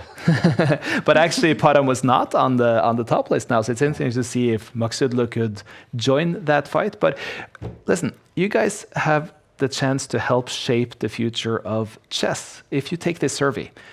Someone who completes this survey will receive a wooden chessboard signed by Magnus Carlsen. And what we're asking is actually for you to scan this QR code, complete this survey, for a chance to really create the product that you want to see, the product that you wish to see. And hopefully you guys could help, because this is one of those surveys that we're not asking for any kind of commercial interest or anything like that. Simply, we want to know how the fans think about Title Tuesday and how this product can become even better. And I feel like the steps that are being made by week now, David, it's becoming a really, really, really fun product. Exactly. We kind of jumped in at the deep end back in game week 1 of the Autumn Split. We were trying to feel our way through. Of course, we changed the format so much. We didn't know how the players would react. It's been a real learning process, and I'm just hoping the fans have enjoyed week by week, making these small changes, small tweaks here and there. Yeah. And of course, that chessboard price. Go on, everyone. You know you want to. You know you want to. It's a pretty good price. I mean, I would love myself to have a Magnus Carlsen board sitting in my living room. You have him on speed dial, Sverre. I know you could call him up and get that sorted. Solveig, I mean, how does this? If you're more of a hobby player, I mean, you've written a course for 1,000 rated players or players wanting to become 1,000 rated players. Yeah. How would you go about trying to teach new players to play the speed games? Do they approach that differently than the classical games, or is there different things that you should practice on when you're a lower rated player trying to become better? I think this is kind of, I don't think everyone agrees on this, but the advice that I received as a beginner was to play longer format games. Yeah. So I played, I think, 8 classical tournaments the first year I started to play chess. And that's good because you get some time to actually think about your moves and get better quality on your games and probably don't hang your pieces all the time. And I think also like speed chess, I don't know if you agree, David, but maybe it builds a bit on pattern recognition and things that you don't have built yet as a beginner. But in general, if you like really want to play speed chess as a beginner, I think maybe just practice it. Yeah. Maybe. I don't know what you think, David. Yeah, I think practice is the way these days. And in the past, it used to take years before you could play 500 games against very strong opposition and process all those 500 different patterns. Now you can do it within a few months, and that's why we see younger players kind of make it far. And of course, it depends on time. And I liked what you said earlier. You want to analyze with a human as well. Yeah. With a friend, with a coach, a mentor, yeah. Just a buddy at the club. And I think just discussing those ideas helps the improvement process so much. Yeah, and I think also the engine moves don't always make sense either. Exactly. Here we see yet another young, great Indian player, a strong GM, another lettered player, Pranesh M. It's interesting to see what he can do against Magnus here with the white pieces. Exactly. It's like Gukesh D. And, exactly. Yeah, I know he has another name, but it's a long one, and I think he prefers to shorten it as well. Pranesh is a very aggressive player. Of course, we can say that about a lot of young Grandmasters. They want to attack. They want to play on the front foot. But Pranesh I think he's one at the very extreme. It's all about checkmate for him. So I think the fact that this is a slower position now is good for Magnus Carlsen. Or is it intentional by Magnus Carlsen? It's definitely intentional by Magnus. Pranesh did choose the opening, though, with white. He was the one who chose the reti, which actually we voted, or the audience voted for Magnus to play with white. So maybe Pranesh thought the vote applied to him as well. But yeah, it's definitely a case of Magnus choosing a very slow system. Already a knight and bishop off the board. It's all about which pawns to push, which kind of pieces to improve. Maybe just sliding rooks towards the center. White here has a small advantage because if we look at the biggest pawn chain, it's white with the longest pawn chain here. It's 6 connected pawns. Magnus only has 4 at the maximum, and having this extra central pawn rock solid actually gives a lot of stability for Pranesh. So he's done nothing wrong, Pranesh, but I think stylistically, this is going to favor Magnus, and there we go. Already, we saw a hint that black might be better because a push of the pawn does weaken the white king. And yeah, Pranesh, if you let him attack you, no chance. So I think this is a good start for the world number 1. Just mentioning some other matchups right now. It was a little quick going into the games. We have Nakamura playing against Alexander Shimanov. We have MVL playing against Pablo Salinas. We have Lasovic playing against Etienne Bacro. Niemann is playing against Subramaniam. It's obviously so many good games going on at this stage in the tournament when you can see all the top all the full scores on one page. Yeah, the cream normally rises to the top around now. Like some players, they'll get hit by upsets, they'll lose early games, but they tend to bounce back. And in this game, we see a trade of bishops, so it's just queen and knights now. I think this is a good exchange for Pranesh, just because Black's bishop is normally the pride and joy. Black's king feels a little less safe now that the bishop in front of it has been traded off. But then again, will Pranesh be able to eke out any advantage against Black's isolated pawns? There's 2 isolated pawns here. This one and another one that can be hit. White has so many central pawns that the control here is just phenomenal. I think this has gone wrong for Magnus suddenly.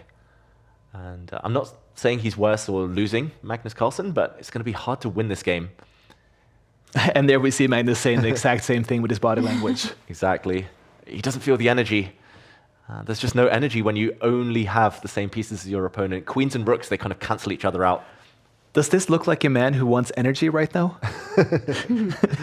Yeah, Magnus wants he wants a nap. I don't know what he wants, but the problem is that White's rook will just sit at some point on the second rank, defend everything. No weaknesses for White, everything covered, and big weaknesses for Black. I think Magnus Carlsen went into a freeze as well, but it was hard to spot the difference there for a while. Exactly. Oh yeah, I didn't notice. I thought he was just like sitting very, very still. Maybe he's trolling us and he's just pretending to freeze. You got to freeze the opponent's pieces, don't freeze your camera. Pretty even on time as well here, but at least the position is back to equal. Yeah. You know the age of his opponent? Ooh, yeah, he's 19. Yeah. Pranesh is 19. So do you usually feel like the younger ones are more aggressive? I think there tends to be a trend. Like when I was a teenager, I was a bit similar to Pranesh. I would just go for checkmate. I didn't know how to win a game other than just all-out attack on the opponent's king. But sometimes it worked, it didn't. But do you think it's about age or do you think it's about the chess maturity? Because I feel like a lot of adult beginners as well can be like myself. Oh yeah? Can be like that. Is that how you would define your style? Yeah. Attacking? Yeah, I took a quiz actually. I think online you can do a quiz and then you can see kind of what type of chess player you are. And I got chess barbarian. Ooh. There was a lot of different ones, yeah. But yes, I thought maybe it's something about maturity level. You don't know so much about the pawn structures maybe and the strategy aspect. I never thought of it like that, but I think you're probably right. Huh. And I think it's actually a healthy thing, like learning the checkmate patterns first, knowing how to play with dynamic energy, going towards the opponents, scaring the opponents, setting them problems, giving them questions. But yeah, I think as people get older, they start to be more fearful. Like I lost so many games throughout my career that I was like, okay, let's play safer chess, risk-free chess. Right. And I don't know if that's maturity. I think it's just experience. Well, I think it's just trauma. Pragmatism. Yeah, trauma and pragmatism. Exactly. It's being a boring old man. But Arantari, he won his game, so he moves up to 4 out of 5. Beat Keith Kumaru. Okay. Great result for Ariane, who's still not out of it. Could still win the tournament if he's accurate. Magnus had an advantage. I'm really surprised Magnus hasn't been taking the opportunity to push his pawn.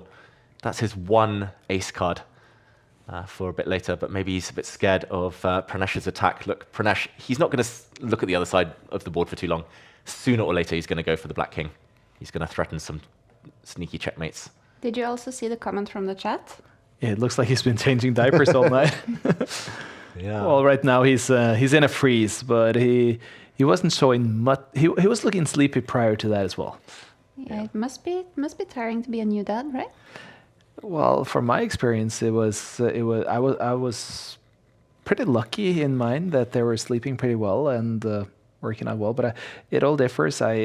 Obviously, when you're used to being, if you're a chess player, you are more used to defining your own schedule than I think any other profession in the world, especially if you're a top GM. And to have your life turn around like becoming a parent actually do. I mean, I don't think it's random that the marriage decline in rating is about 100 points and add kids to it and it goes even further. So, I mean, just the idea that you can no longer simply be responsible for your own life, I think that is difficult for a chess player. Yeah, it's the marriage tax. It's the baby tax you pay on your rating when you have kids. But yeah, I mean, it's also the fact that normally you have to peak at around 3 or 4 p.m. in the afternoon. That's when games start. Yeah. And suddenly you have to be up at 4 a.m. changing diapers. This position, in the meantime, is dead level objectively. Should be a draw, just because White's queen is so active. Probably is going to win this pawn. Once Magnus drops that pawn, not real chances to win. No more pass pawns.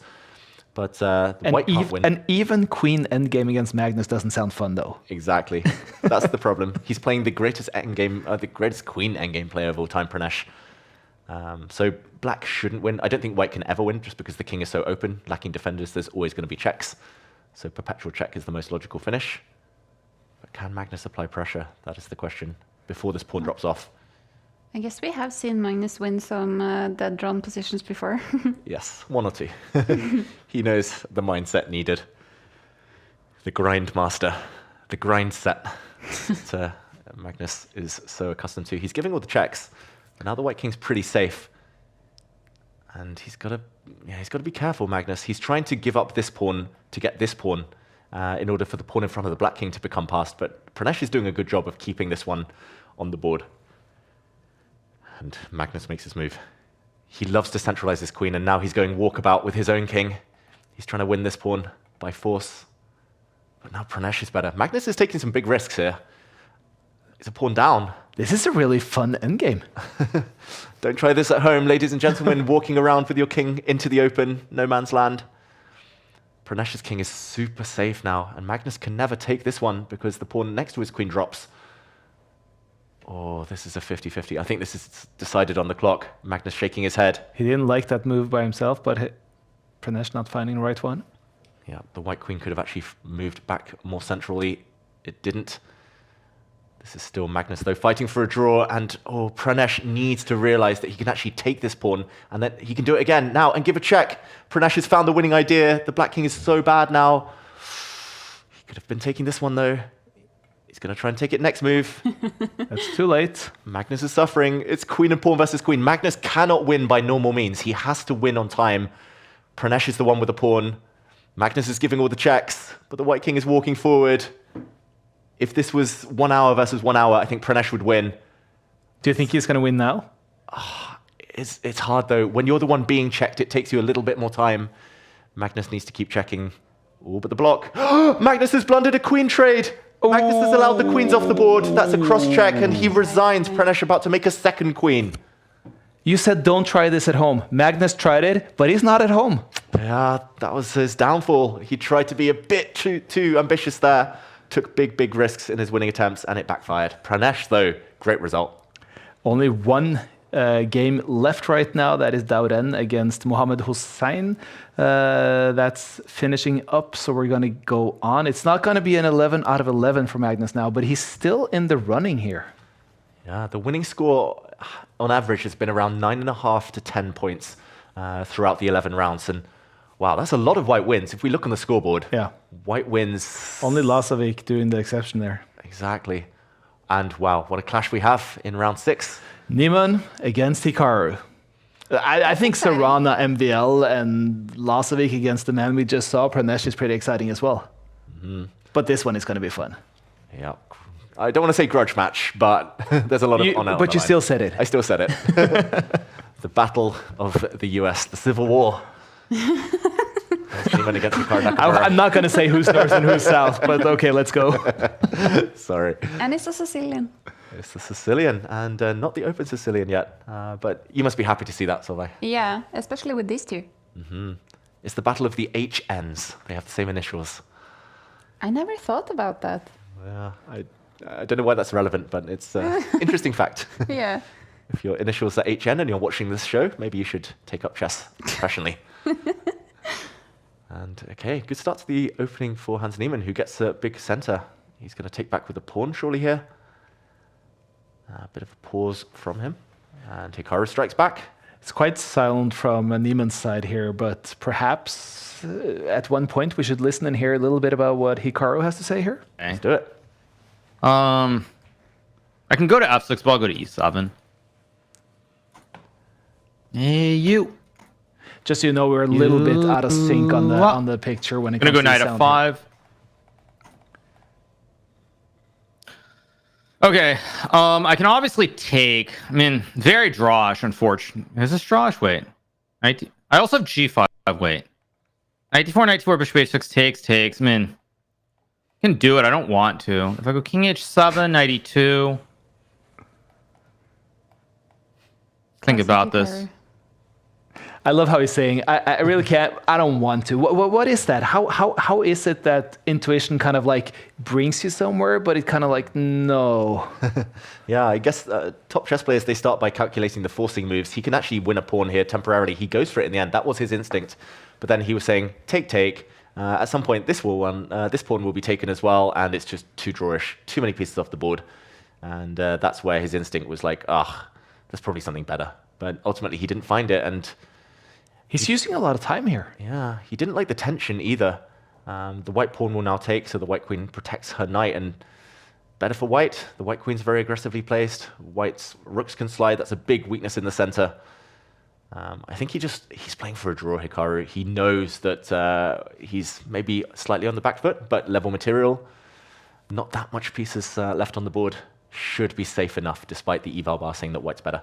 Yeah, and he's one of the better players to play for a draw as well, isn't he? Yeah. Normally when he wants a draw, Hikaru, he gets a draw. He's, I would say, the best defender in the world right now. Maybe in chess history. I feel like Hans has gotten a lot of fans lately. Yeah. Like even the comments I'm watching from the chat. Hans the GOAT. Yeah. Yeah. Yet to become world champion, but that's his goal. Yeah, but I mean, he's had such a journey. I mean, Hans Niemann's professional career has been such a journey, regardless of how you choose to look at that career and how you choose to look at the approach or anything. I mean, he brings such an entertainment aspect to the sport of chess, and I think commercially he is right now one of the strongest names we have in the chess world, and he is time and time again proving that he has become an excellent chess player. Yeah, he's fantastic, especially faster time controls, even in classical, is so dangerous. And I wonder if that's Hans Angels, is that what they call his fans, like Swifties? Is that instead of Hell's Angels? Exactly, I guess. But yeah, he knows his brand, both on the chessboard and off the chessboard, and he plays into it. Yeah, kind of like the bad boy. The bad boy image on the chessboard as well, very kind of combative. I haven't like watched a lot of Hans games. Like, what is his style like? Yeah, he can do a bit of everything. That's why he's become so strong. He used to be just a pure attacking player, big risks. But then, as we saw when he beat Magnus in 2022 and other games, he's actually quite decent at endgames, underrated there. I would say he's always trying to play on the front foot, always trying to scare his opponents with his moves. And yeah, in general, if he gets the chance to attack, he will. But he's also happy to just be a bit more patient. He's got great nerves. A lot of confidence as well, Hans. So he'll wait for his moment. He won't kind of attack necessarily from move one, but when he the seems time is pretty right. confident. Definitely. Confident is his middle name, and there we go. A pawn does drop after some maneuvering. Not too much happened there, but suddenly Hans Niemann spots a chance to go a pawn up. But maybe this is just a forced draw. I'm looking now at a rook trade. That's going to happen. The queen can take this pawn, but then black's queen can jump in with a check. Or maybe this check. This check picks up the pawn, and ooh, Hans has to be a bit careful now. Once this pawn drops off, black's A pawn is going to be a bit of a runner. It's going to start sprinting down the board. This is Hikaru playing very safe chess. The queen protects the pawn, so the king can run to the side. And it's up to Hans Niemann to force the draw. It's a two-result game. It's either going to be a draw, or Hikaru will take the win. What do we think? Is it enough? Probably a draw with best play because the black queen's sidelined, but not easy. It's hard to say. Yeah. It's exciting to see what happens. Queen endgames, I hate them. They're just so hard to evaluate. I can't lose. There's also just queen c7, which I missed. I guess I just go back to a2 and make the draw anyway. I love when we come in at a random point. I can't lose. I mean, if I go a4, check, queen d7, king h6. Still don't think I can lose, so I'll play on. Why not? Ooh. That's a good take by Hikaru, though. Yeah, and he nailed it spot on. Every time he said it, like the moves would immediately appear on the board. So he predicted the whole line. And good tip for everyone at home: centralized queens. The queen covers 27 squares from the center of the board if it's fully open. So that's where to put the queens. A queen on the side of the board covers far less. And he gives up a pawn, Hikaru. The queen trade not acceptable because a new queen would be born, but here we go. It's going to be check until the end of days. Hans is even looking away. He's so confident. Hikaru knows there's no way to escape the draw, and there we go. Fair result after a fair equal game. It does look like Magnus is winning easily against Borussia Jacobian. He is up 2 minutes on the clock and a crushing position. Other than that, we have an all-Russian game, Grishuk against Dubov, that looks quite equal. We also have this one, Steinberg against Duda. Duda here with tons of an advantage on the clock and a bit of an advantage on the Evo bar. Yeah, and Duda's opponent, very strong, Nitzan Steinberg. I've played him myself. He's a very, very tricky player. He's very good at seeing these 2-3 move tactics that suddenly appear out of nowhere. And there we go. He's trying to confuse Duda here, but Duda is much better. He has an extra pawn with black, and if he just moves away, there's some attacks against the white king. But no, he actually takes a second pawn. And can Steinberg somehow move his rook out the way? There we go, the move I was predicting. And the queen's actually threatening to jump into the center with a check, hitting the bishop. The next 5-6 moves are key. If Duda can just cover everything, keep his time advantage, it's over. But, that's a brutal counter-attacking move, threatening some checkmate ideas if the white queen ever moves away. Duda's got this in the bag, I think. Just the clock situation is compounding everything. And, passive defensive move with the bishop when 2 pawns down. That is not a good sign.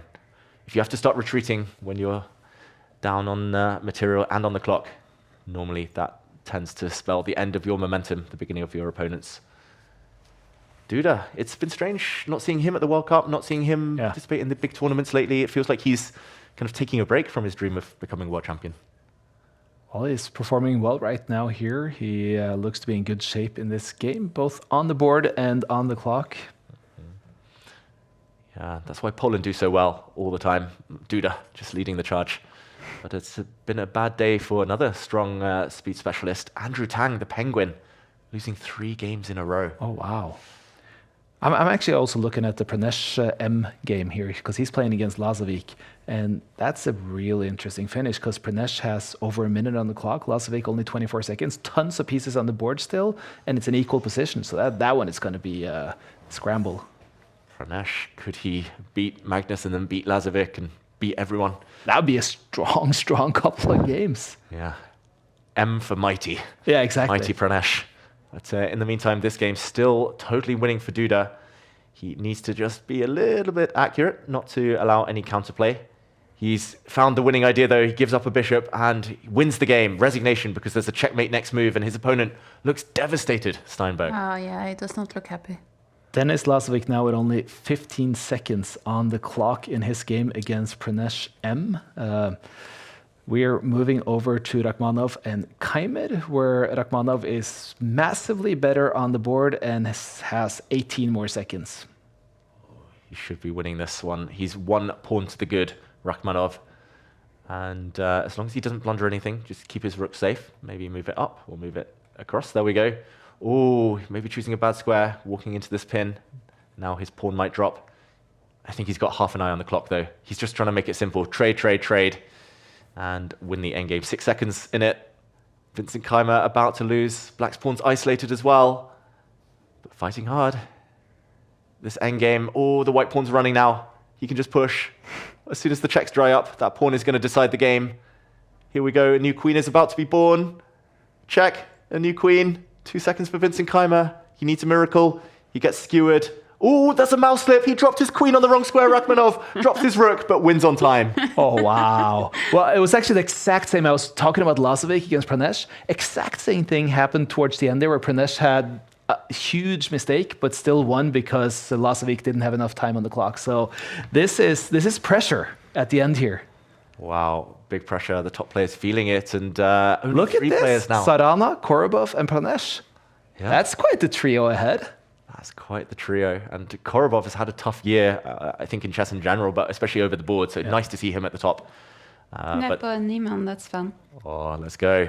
That's not what you want to draw if you're Niemann right now with black pieces and Nepo, who took that early loss. You're not even getting that bonus of having him ahead of you in the standings. Or sorry, it was an early draw, wasn't it? Draw, yeah. But like you say, like you draw a game and you just think you'll get an easier pairing. Yeah. And then you play Nepo. That's why this tournament is so fun. But in the meantime, it was a Roy Lopez, a Spanish opening. That means the white bishop coming out very early. It's kind of done a bit of a journey. It's kind of gone back, and now it's gone back forward again. So doing some big work. This knight is hit and has to move out the way. Does it take a pawn? This looks like the principled move, but no, Hans Niemann retreats. He doesn't want to risk his knight getting stranded on the side of the board. Arjan Tari won his last game. He's now 5 out of 6, and he's playing against Grishuk with white pieces. It feels like, especially this week, the last week of the autumn split, all of the big guns have turned up, and so many titanic pairings. We have Magnus now playing against the Martirosyan. Yeah, one of the best Armenian players. Maxime Vachier-Lagrave playing Vietnam's #1, Liam Le. But here we go. It has been a pawn grab from Hans Niemann. And for those of you at home who think this is a blunder, he's got a sneaky plan in mind. Bishop takes bishop, the black queen will recapture, and when white's rook goes and takes this knight, it will lose focus of its own knight, and black's rook will swoop down and restore the material balance. So maybe still slightly better for white in that variation, but Hans Niemann has not let a piece drop. That was very sneaky tactics. He's very good at these kind of short calculations. Hans Niemann, very quick on the clock, 4 minutes 23. He's had a tough few months, Hans. He didn't quite make it to the eSports World Cup. He lost to Anish Giri in the last chance qualifiers. Then he lost to Anish Giri in the last round of the Grand Swiss to not make it to the candidates. Got knocked out early from the World Cup. Didn't make it to the Speed Chess Championship finals. It feels like he's always so close, Hans. But yeah, his fans out there probably cheering him on to make one more big push. Yeah. How old is he now? He's born in 2003, so Yeah. 22, I believe. Yeah, quite young. Yeah. Anything born after 2000 is young in my agree. eyes. I keep seeing these Instagram reels. That's the first take that you're getting older, when you start pushing the born rate of whether people are young or old. Yeah, like every time on Instagram I open it and there's these people being asked on the street, like, when do you have to be born to be considered old? And everyone says 2000.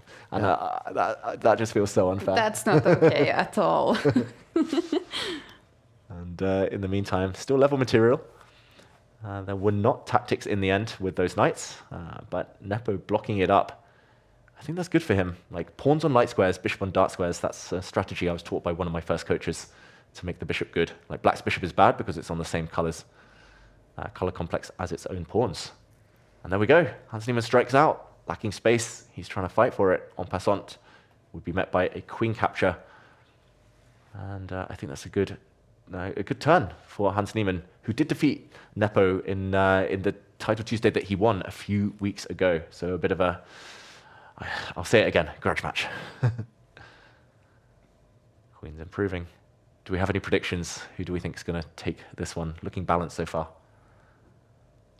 It does feel like this is just time difference, 40 seconds in advantage Niemann. I mean, it always comes down to time in these games, doesn't it? Mm-hmm. Especially with the no extra time, no increments whatsoever. Yeah, not many people do this to Nepo. He's known as the speediest player out there, especially in classical chess. But I believe Nepo can. And he's speedy in a way where you would think he liked the no increment, because it's not necessarily like the end game. Let's do with the 1 second increment. It's just his general play is so extremely fast. That's true. Very instinctive, and he's been that way ever since I first met him when we were both around 7 years old. He's been super speedy. Nepo. That must have been so much fun to follow that 1990 generation coming up with all the guys you guys were and the battles you had from an early age. You, Magnus, Nepo, Karyakin was part of it. Hammer was there. It must have been amazing. MVL. Andrakin, some others. Yeah, it was a lot of fun at the time, although I hated them all for being so good. But rivals, that's what brings out the best in people, having those benchmarks to force them to improve. And this rivalry looks like it's going in Hans Niemann's direction. That's a clear pawn in the center. He can take it, and this pawn as well, very, very weak. Nepo's let it slip. This is bad news for Jan Nepomniachtchi. I think he should start with this pawn. The other one is not running away anytime soon. The other one, you've got to be careful because the Black Queen has to defend her knight as well as control the center. She'll be overworked. Okay, he slows down, and he does take that one, and he's still better, Hans Niemann. What has he calculated? After knight takes knight, I believe he wants to not take the knight back, but take this pawn instead, hitting the white queen. He's trying to confuse Nepo here. That is devilish. This is the most complicated game we've seen so far. How fun.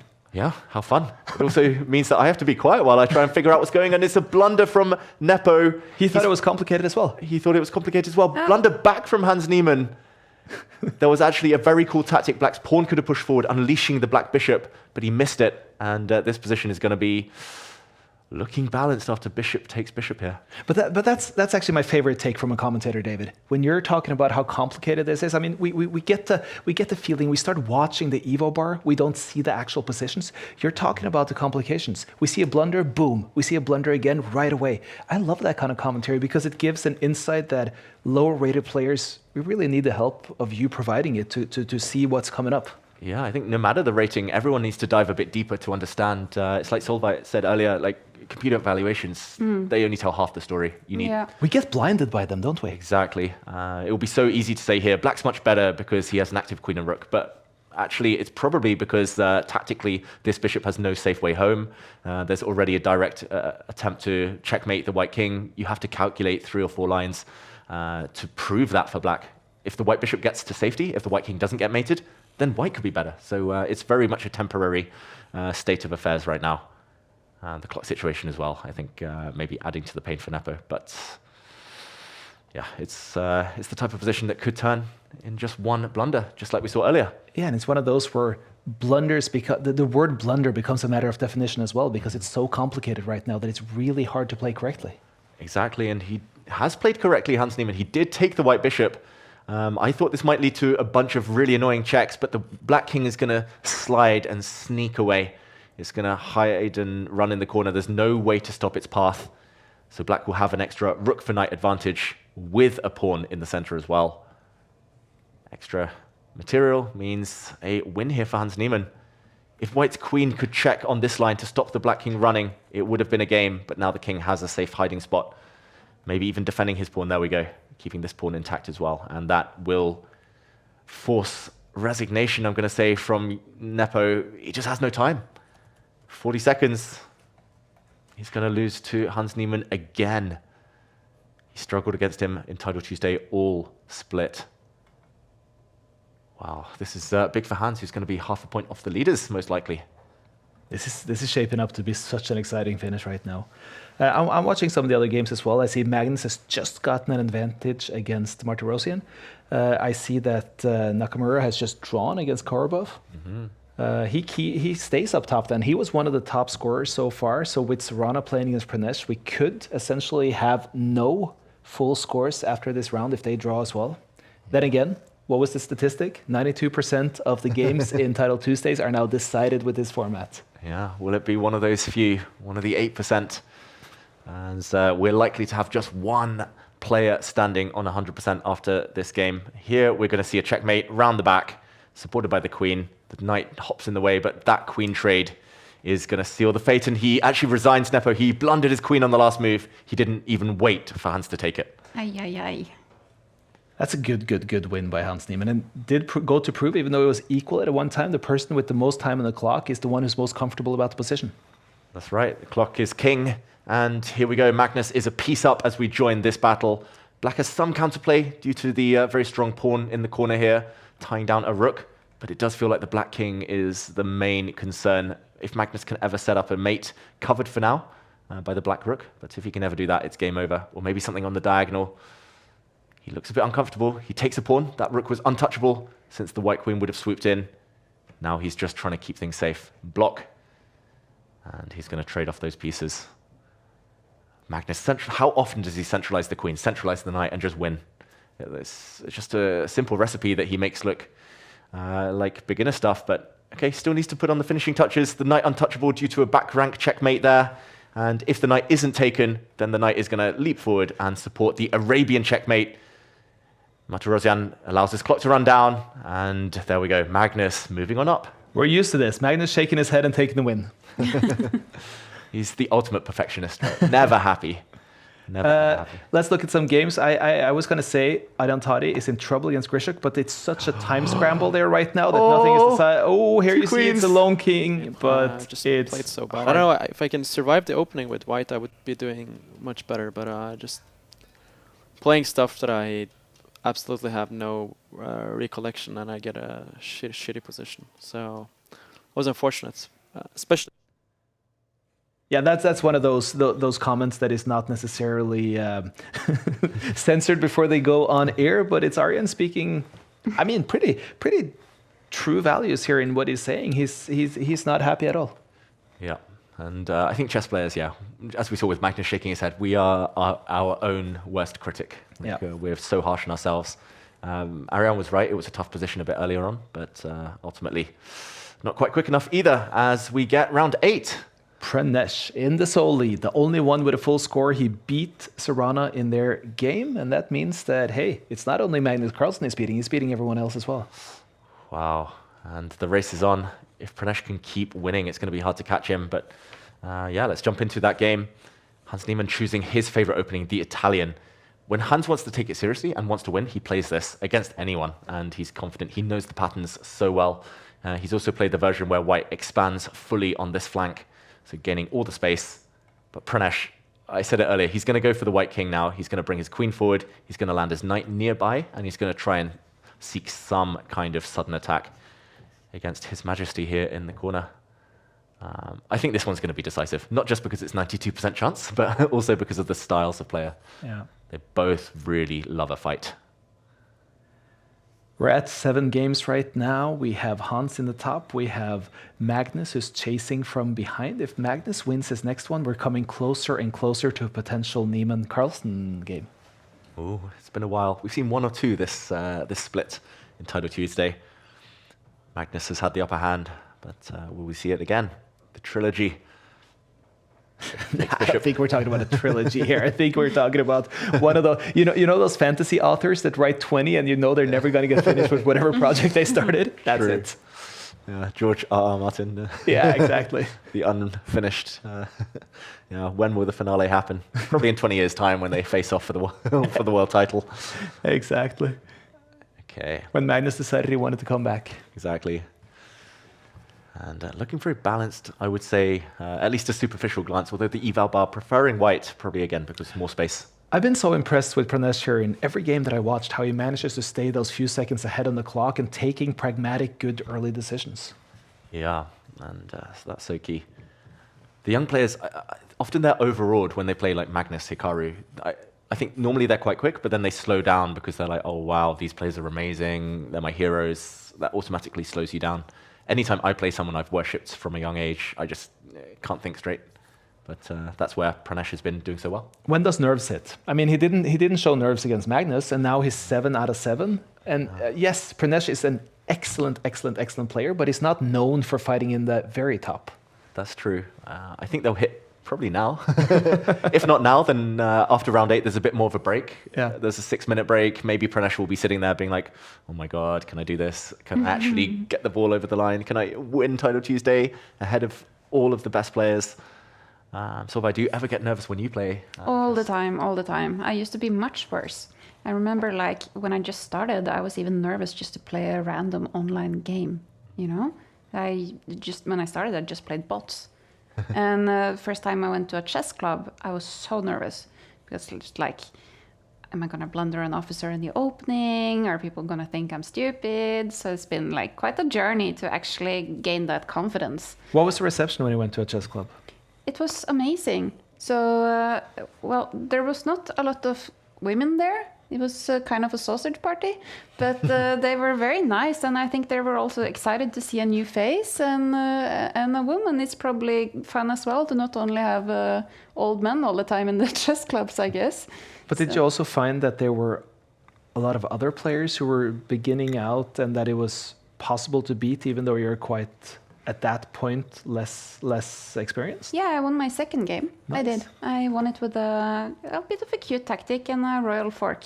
So I was very happy about that. And my opponent, he was really angry with himself because he lost that way, but then he saw how happy I was, so then he became happy too. So that was kind of nice. And what was it that eventually helped you shake off those nerves and feel always confident when you kind of went to the club or sat down at the board? It's been a journey, to be honest, and it's funny that you're asking, because that's actually what my second chessboard course is about. It's going to be brave chess, I think. So it's about finding that courage over the board, because I think there's a lot of beginners that's been traumatized early, maybe by some early queen showdowns or stronger players, and then they start turtling and. Oi! Wow. Okay, talking of brave chess, that was not brave by either player. They repeated the position. I didn't think they'd continue. They started dancing with their kings back and forth, and they found a way to repeat 3 times. I asked when the nerves were going to hit. This has to be nerves as well, though. Yeah, I think especially from Pranesh. Yeah. I'm really surprised Hans allowed that. But yeah, I think Pranesh, rather than going for 11 out of 11, maybe sensing that Hans was a bit slow there. Well, this guy is looming in the background. Yes, Pranesh beat him head-to-head, but that also means that that was late enough that Magnus's tiebreaker is probably going to be pretty good here, because he's only faced pretty good players so far. Now he's in a very good position against Korobov. Exactly. The tiebreaker is the sum of your opponent's scores. So if you face strong opposition, it means likely they got a better score, and that helps. And yeah, that's going to be it's going to be interesting to see who that favors. Korobov is one of my favorite people. He's just the nicest guy you'll ever meet. So funny. Yeah, I've had many a fun after party after a chess tournament with him. But in the meantime, it looks like he's not having so much fun on this board. Anton Korobov. It did not sound like everyone was sober there. No comment. But yeah, I was building up to say that this isn't much fun for Korobov, who's facing some very strong pawns. Those two especially are just going to march probably here and now. He looks like he knows Korobov. And ooh, it's a sacrifice from Magnus. Korobov leans forward. Pawn takes bishop will be met by a queen recapture, and the queen will hit the rook and the knight. And Magnus will emerge with at least 2 or 3 extra pawns. That looks devastating, and Korobov knows it. The Ukrainian GM probably about to have to click that resign button. But now Magnus, if he wins here, if Korobov hits that resign button, it's going to send Magnus into a 7-point score. It's going to put him half a point back for the win. He's suddenly back in the game. Yeah, the one thing is he doesn't have his fate in his own hands yet, because he lost to Pranesh, yeah. And Pranesh is the leader. But there we go, Magnus. He's moving up in the standings. He's doing what he can. And Pranesh in the sole lead on 7.5 we see up there, but Magnus just behind. And Korobov's reaction was just, this was silly. This was not a good game of chess. Just left the cam. Yeah. Break time, luckily, for Korobov, who will try and shake it off and come back. He's played great so far. He's a very streaky player, Korobov. So normally when he wins a lot in a row. One loss, and he can sometimes take a few more hits. Nakamura looks to be in good shape against Pranav, but we also have Lasovic, who's in major trouble against Ashraf. Hey, wow. And that's interesting. Well, to say the positives for Lasovic is he's a little bit ahead on the clock, but he's in trouble. But here is the Nakamura game where he's trying to finish it up against Pranav. And we jump in at a nice moment where it's actually almost leveled material, but the white knight was actually trapped on this square, had nowhere to go. It was hit by a pawn, so it ended up sacrificing itself on the f7 square, just for one check, just for another pawn, but that should not be enough. Pranav, the world junior champion, the man who eliminated Arian Tari from the World Cup. And also a favorite of mine, because I always like those lettered player, Pranav V. Or Buddy Pranav, as the chess bras call him. And now also a teenager, also Indian, also a lettered player. I mean, they have so many good chess players. Yeah, it's crazy. Like even just pre-pandemic, they had, what was it, around 30, 40 Grandmasters. Now they have 90 Grandmasters. Just in the last 5 years alone, they've doubled the number of Grandmasters in their country. And imagine Vichy was their first ever Grandmaster. And those are not the Grandmasters that have been struggling throughout their 20s and such to get that title. These are young kids coming up and really ready to go out and dominate. Yeah, and there's so many of them, and they're pushing each other. And yeah, they're just all so well prepared. The Indian school of chess used to be like pure tactics. You kind of, they go into hustle mode and they try and get you, they try and press you on the clock. Now it's all about great openings, great positional play, great calculation. Pranav in big trouble here because he's down a bishop. But if the pawn on the left side of the board here disappears, which it will with a check, maybe there's some chance for Pranav to take rooks or not to take rooks. He doesn't feel he can with black's extra bishop, but that means he drops his central pawn, and now the bishop's going to move out of the way. And this pawn here, the e-pawn, will surely decide. But you're right, they're just so good, this new generation. Imagine just 45 years ago, they had 0 Grandmasters. And what's the reason 90. they got so many more now, you think? A lot of it has to do with Vishy Anand, I believe. Yeah. The first ever Grandmaster, first ever world champion, Vishy, inspired So it's like the nation. inspired a lot of new players to start playing. Yeah, Chess-Base India doing good work as well. And his ability, Vishy Anand's ability to really embrace the chess players from India to create opportunities for young kids and really offer up so much of his personality within his role as a world champion and one of the greatest players. Yeah, a real mentor, and he takes it in his stride, and he's got that kind of that legend status. He's had it for years already. In the meantime, Hikaru going on to win this game. He's about to win a pawn. He's trading off rooks now. No time on the clock. Bishop drops back. Pranav's playing for a flag, but Hikaru is pre-moving with his king. The bishop and pawn protect each other. And there we go. Slow but steady. The king is zigzagging forward.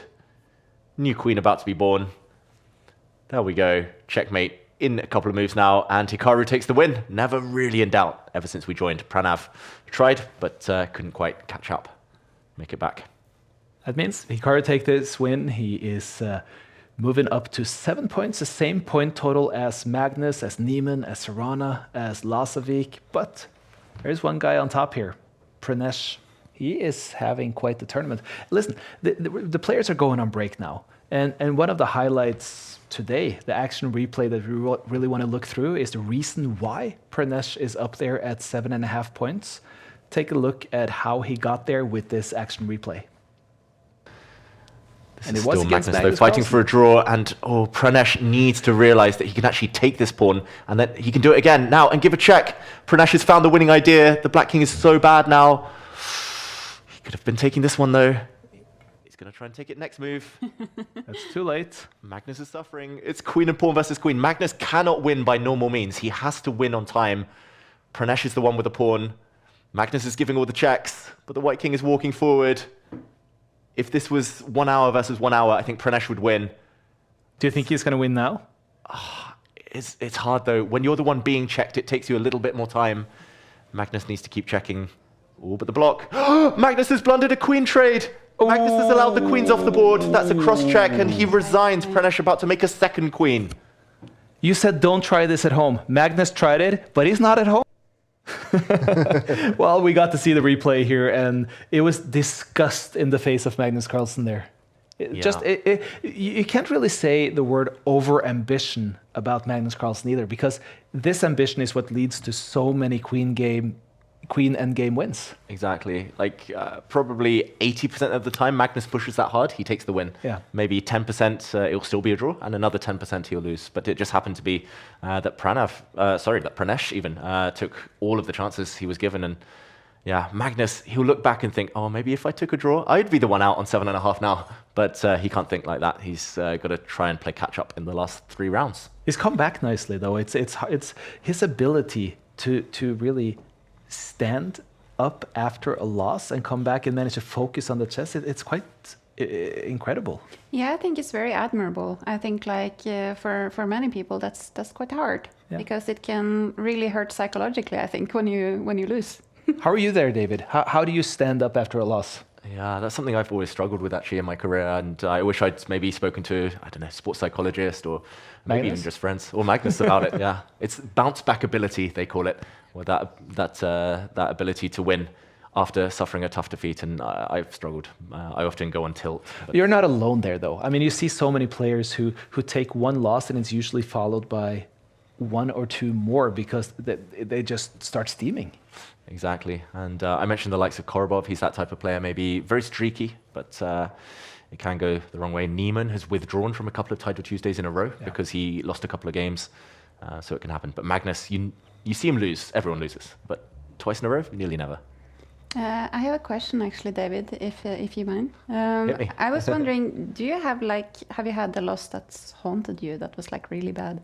Oh, so many. I lost in the World Junior, I think my first kind of really heartbreaking loss in the World Junior Championship, World Under-20, in the last round. I had white, I was leading a draw, and it turns out I would have won the gold. My opponent offered me a draw. I said no, I played on, I lost, and I lost the title. That's heartbreaking. So, yeah. There was another one where I nearly qualified for the candidates, and You told us about that during the viewing party today. I couldn't sleep for weeks. What game was that? I lost to Wang Howell in 2019. Otherwise, if I'd beaten him, I would have been in the candidates. But I took a massive risk to try and win. It backfired, and that's all I could think about. And then the pandemic hit, so I could think about it for a whole year. Oh my God. But so sorry. Those career losses, do you think they become career defining, or is that up to each and every one player? I think that's the key, right? Like, you can't let it define you. Yeah. I think it used to just, my results used to be so intrinsically linked with myself, like my sense of self-worth.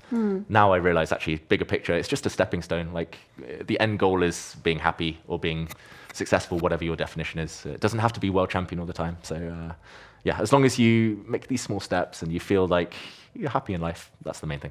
You don't need to buy Paulo Coelho books to have inspiration. You just listen to David Howell if you ask me. So that's good. Listen, there's a survey that I would be really excited if you guys looked at, because we want to try to create the best Title Tuesday experience for the viewers. And this is a process where we really want to take in your guys' thoughts on how this broadcast can become better.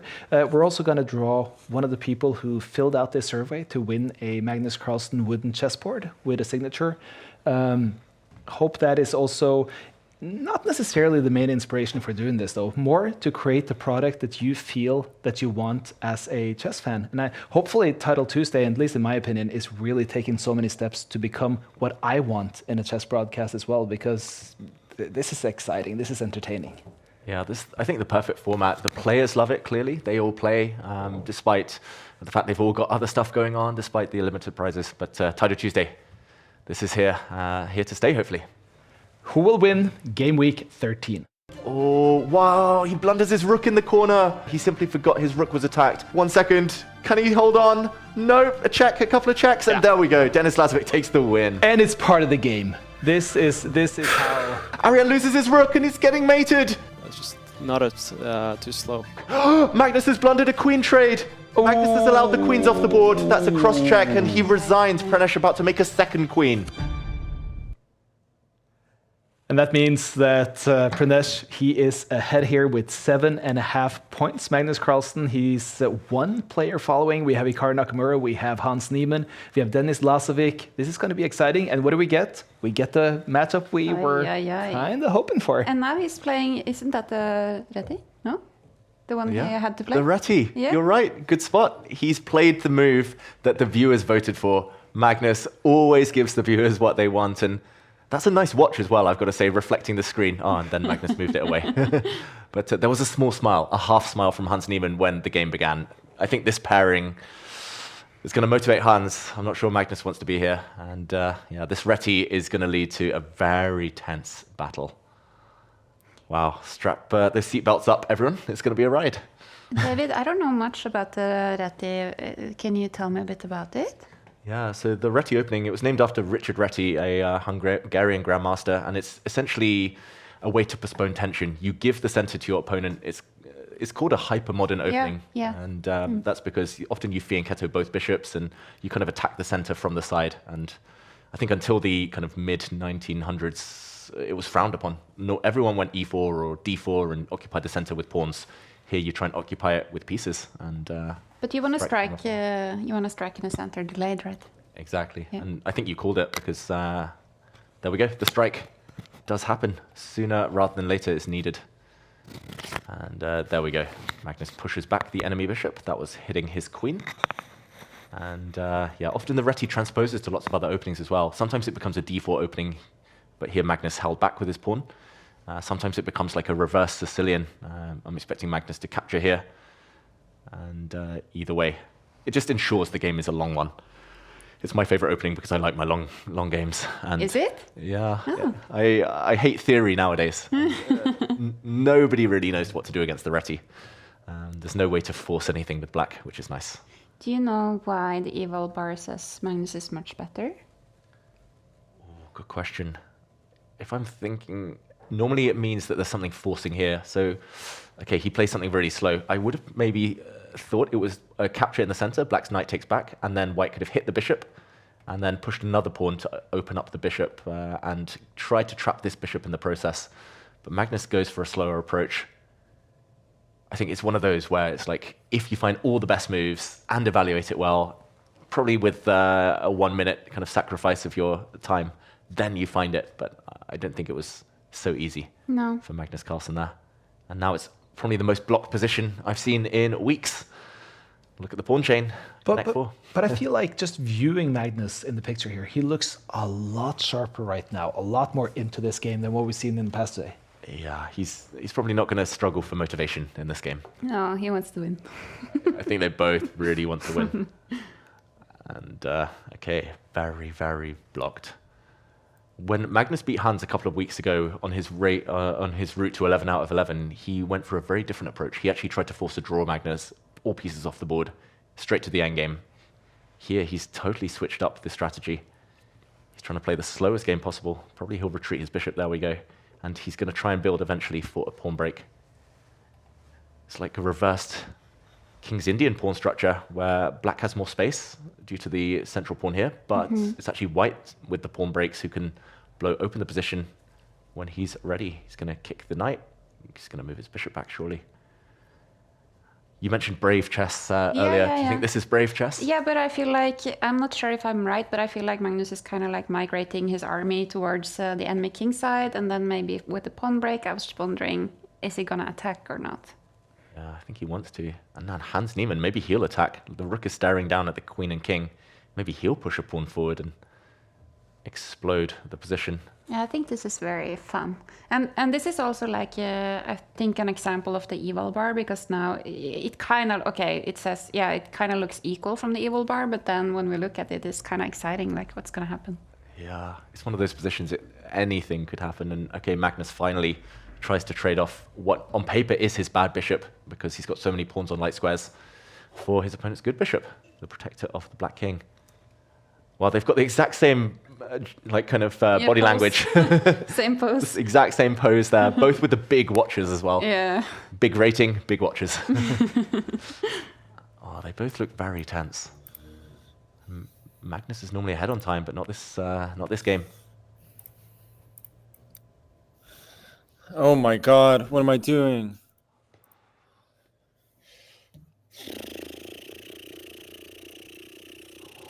Magnus has blundered. Oh, wow, and Hans Niemann doesn't see it.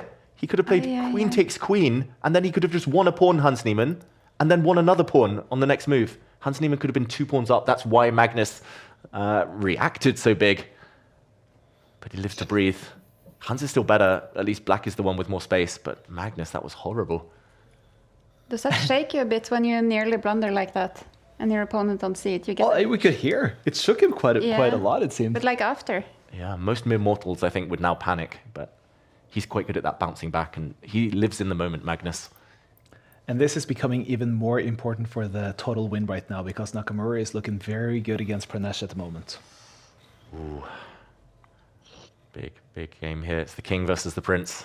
And we haven't seen Magnus against Hikaru, so that is a very likely matchup if Hikaru goes on to win and Magnus goes on to win. Wow, it always seems like they're on collision course sooner or later. This position, it is very strategic, and that suits Magnus now that Hans missed that immediate win. But okay, it's still very, very tense. And you can see Magnus is slower than normal. Like, there's something about how, like, the more you want it, the slower you become somehow. It's finding that balance. You've got to want it, but you've also got to be a bit relaxed. And he looks so tense on the camera, Magnus. Hans looks very much kind of chilled right now. Oh, I don't know what to predict. I think on paper it should be a draw, at least this position, because it's so locked up. I feel tense. Watching. Cut the tension with a knife. Oh, Hans Niemann presses the chaos button and tries to break through. It's a good move according to the eval bar. He's trying to actually hit this knight. He's probably going to take it now. But what is the next idea? Is he going to take this pawn, try to open up his rooks? He sacrificed a pawn, Hans Niemann. He does take the knight off the board. Now he takes another pawn, and the white king's going to have to step further forward. Watch out. Magnus's king's in big trouble. He runs away. Oh, it's so tense. Attacking this pawn now. Magnus can probably bail out with a draw if he wants it by bringing his king forward, getting checked and coming back. But he wants more. No talking at all from either of them. Yeah, this is so tense, though. They want this so badly. Magnus's king moves back. See the comment there as well, table slamming coming. It does feel like the type of game where Someone could slam the table. Yeah, if there's a decisive result. I literally don't know who it could be, though. Magnus has an extra pawn, so I think he's playing without much risk. Hans Niemann has such active pieces that he's got compensation. He's got lots of pressure. The knight is better than the bishop. 1 minute against 1 minute. Wow. The knight is better than the bishop because it's happier, or because it's a lot of pawns? Yeah, I think because it's very blocked. And the bishop, ooh, I was going to say the bishop couldn't move forward. Pranav V beat Ariantari. Yeah, just as he did at the World Cup. Lasovic beat Serrano. Back to this game. Pranav is Ariantari's kryptonite, as we've learned in the last month. In the meantime, still so tense. Magnus almost repeating moves here. The knight is on the side of the board, though, so if it doesn't get back in the game, then long-term the bishop could become better. If the white bishop can somehow teleport and go behind and win some pawns, if the rooks, for example, disappear from the board, then the bishop will be the superior piece. But for now, Hans has enough compensation, although Magnus is turning it in his favor, and he's almost ready. He's going to bring his king forward. He's going to push his pawns. These two are connected pass pawns. And he's finally got them going. Magnus now massively better after maneuvering for so long, but has it cost him too much time on the clock? But what a maneuvering job, though. Yeah. Look at that white king. It's so much better than it's ever been. Now the bishop will cover the square the knight wants to use. White's rook is coming in. This is a winning advantage for Magnus Carlsen. And Magnus is very fast right now. Yeah, he's sped up. And this pawn is dropping. Hans reacts. If you take that rook off, it's going to be replaced by an even stronger pawn. Oh, this is torture now. Beautiful strategy from Magnus. Bishop on dark squares, pawns on light squares. He just needs to move his king away, or take that knight even. Would you take it? Oh, yeah, I took it. With no time on the clock, you don't want to blunder a royal fork. Knight fork. Now the king is going to come round, support its pawns. Black's pass pawn is blockaded. Magnus with enough time, surely. Just bring his rook back. Hans is doing his best here to try and complicate the position. He's trying his best, but white's pawn's too strong. He's going to centralize his king. He's going to try and win this pawn at least, but the white pawn, one square from touchdown. 10 seconds versus 10 seconds. It's a scramble. Magnus, though, starts from a winning position. He gives a check. The black king struggling. No moves for Hans Niemann. It's going to be a king and pawn endgame. Magnus can pre-move his king forward. Those pawns trap the black king. Here we go. Barring stalemate or a flag, Magnus Carlsen's going to win. 4 seconds versus 2 seconds. He's got 2 queens. Can he give checkmate? 3 seconds left. He's going to deliver the killer blow just in time. Magnus takes the win. And that was just a spectacular game that we were hoping for here. Wow. That was so tense. That was too exciting. That was crazy. That was like cinema where you know it's building up to a big fight scene and eventually it lands.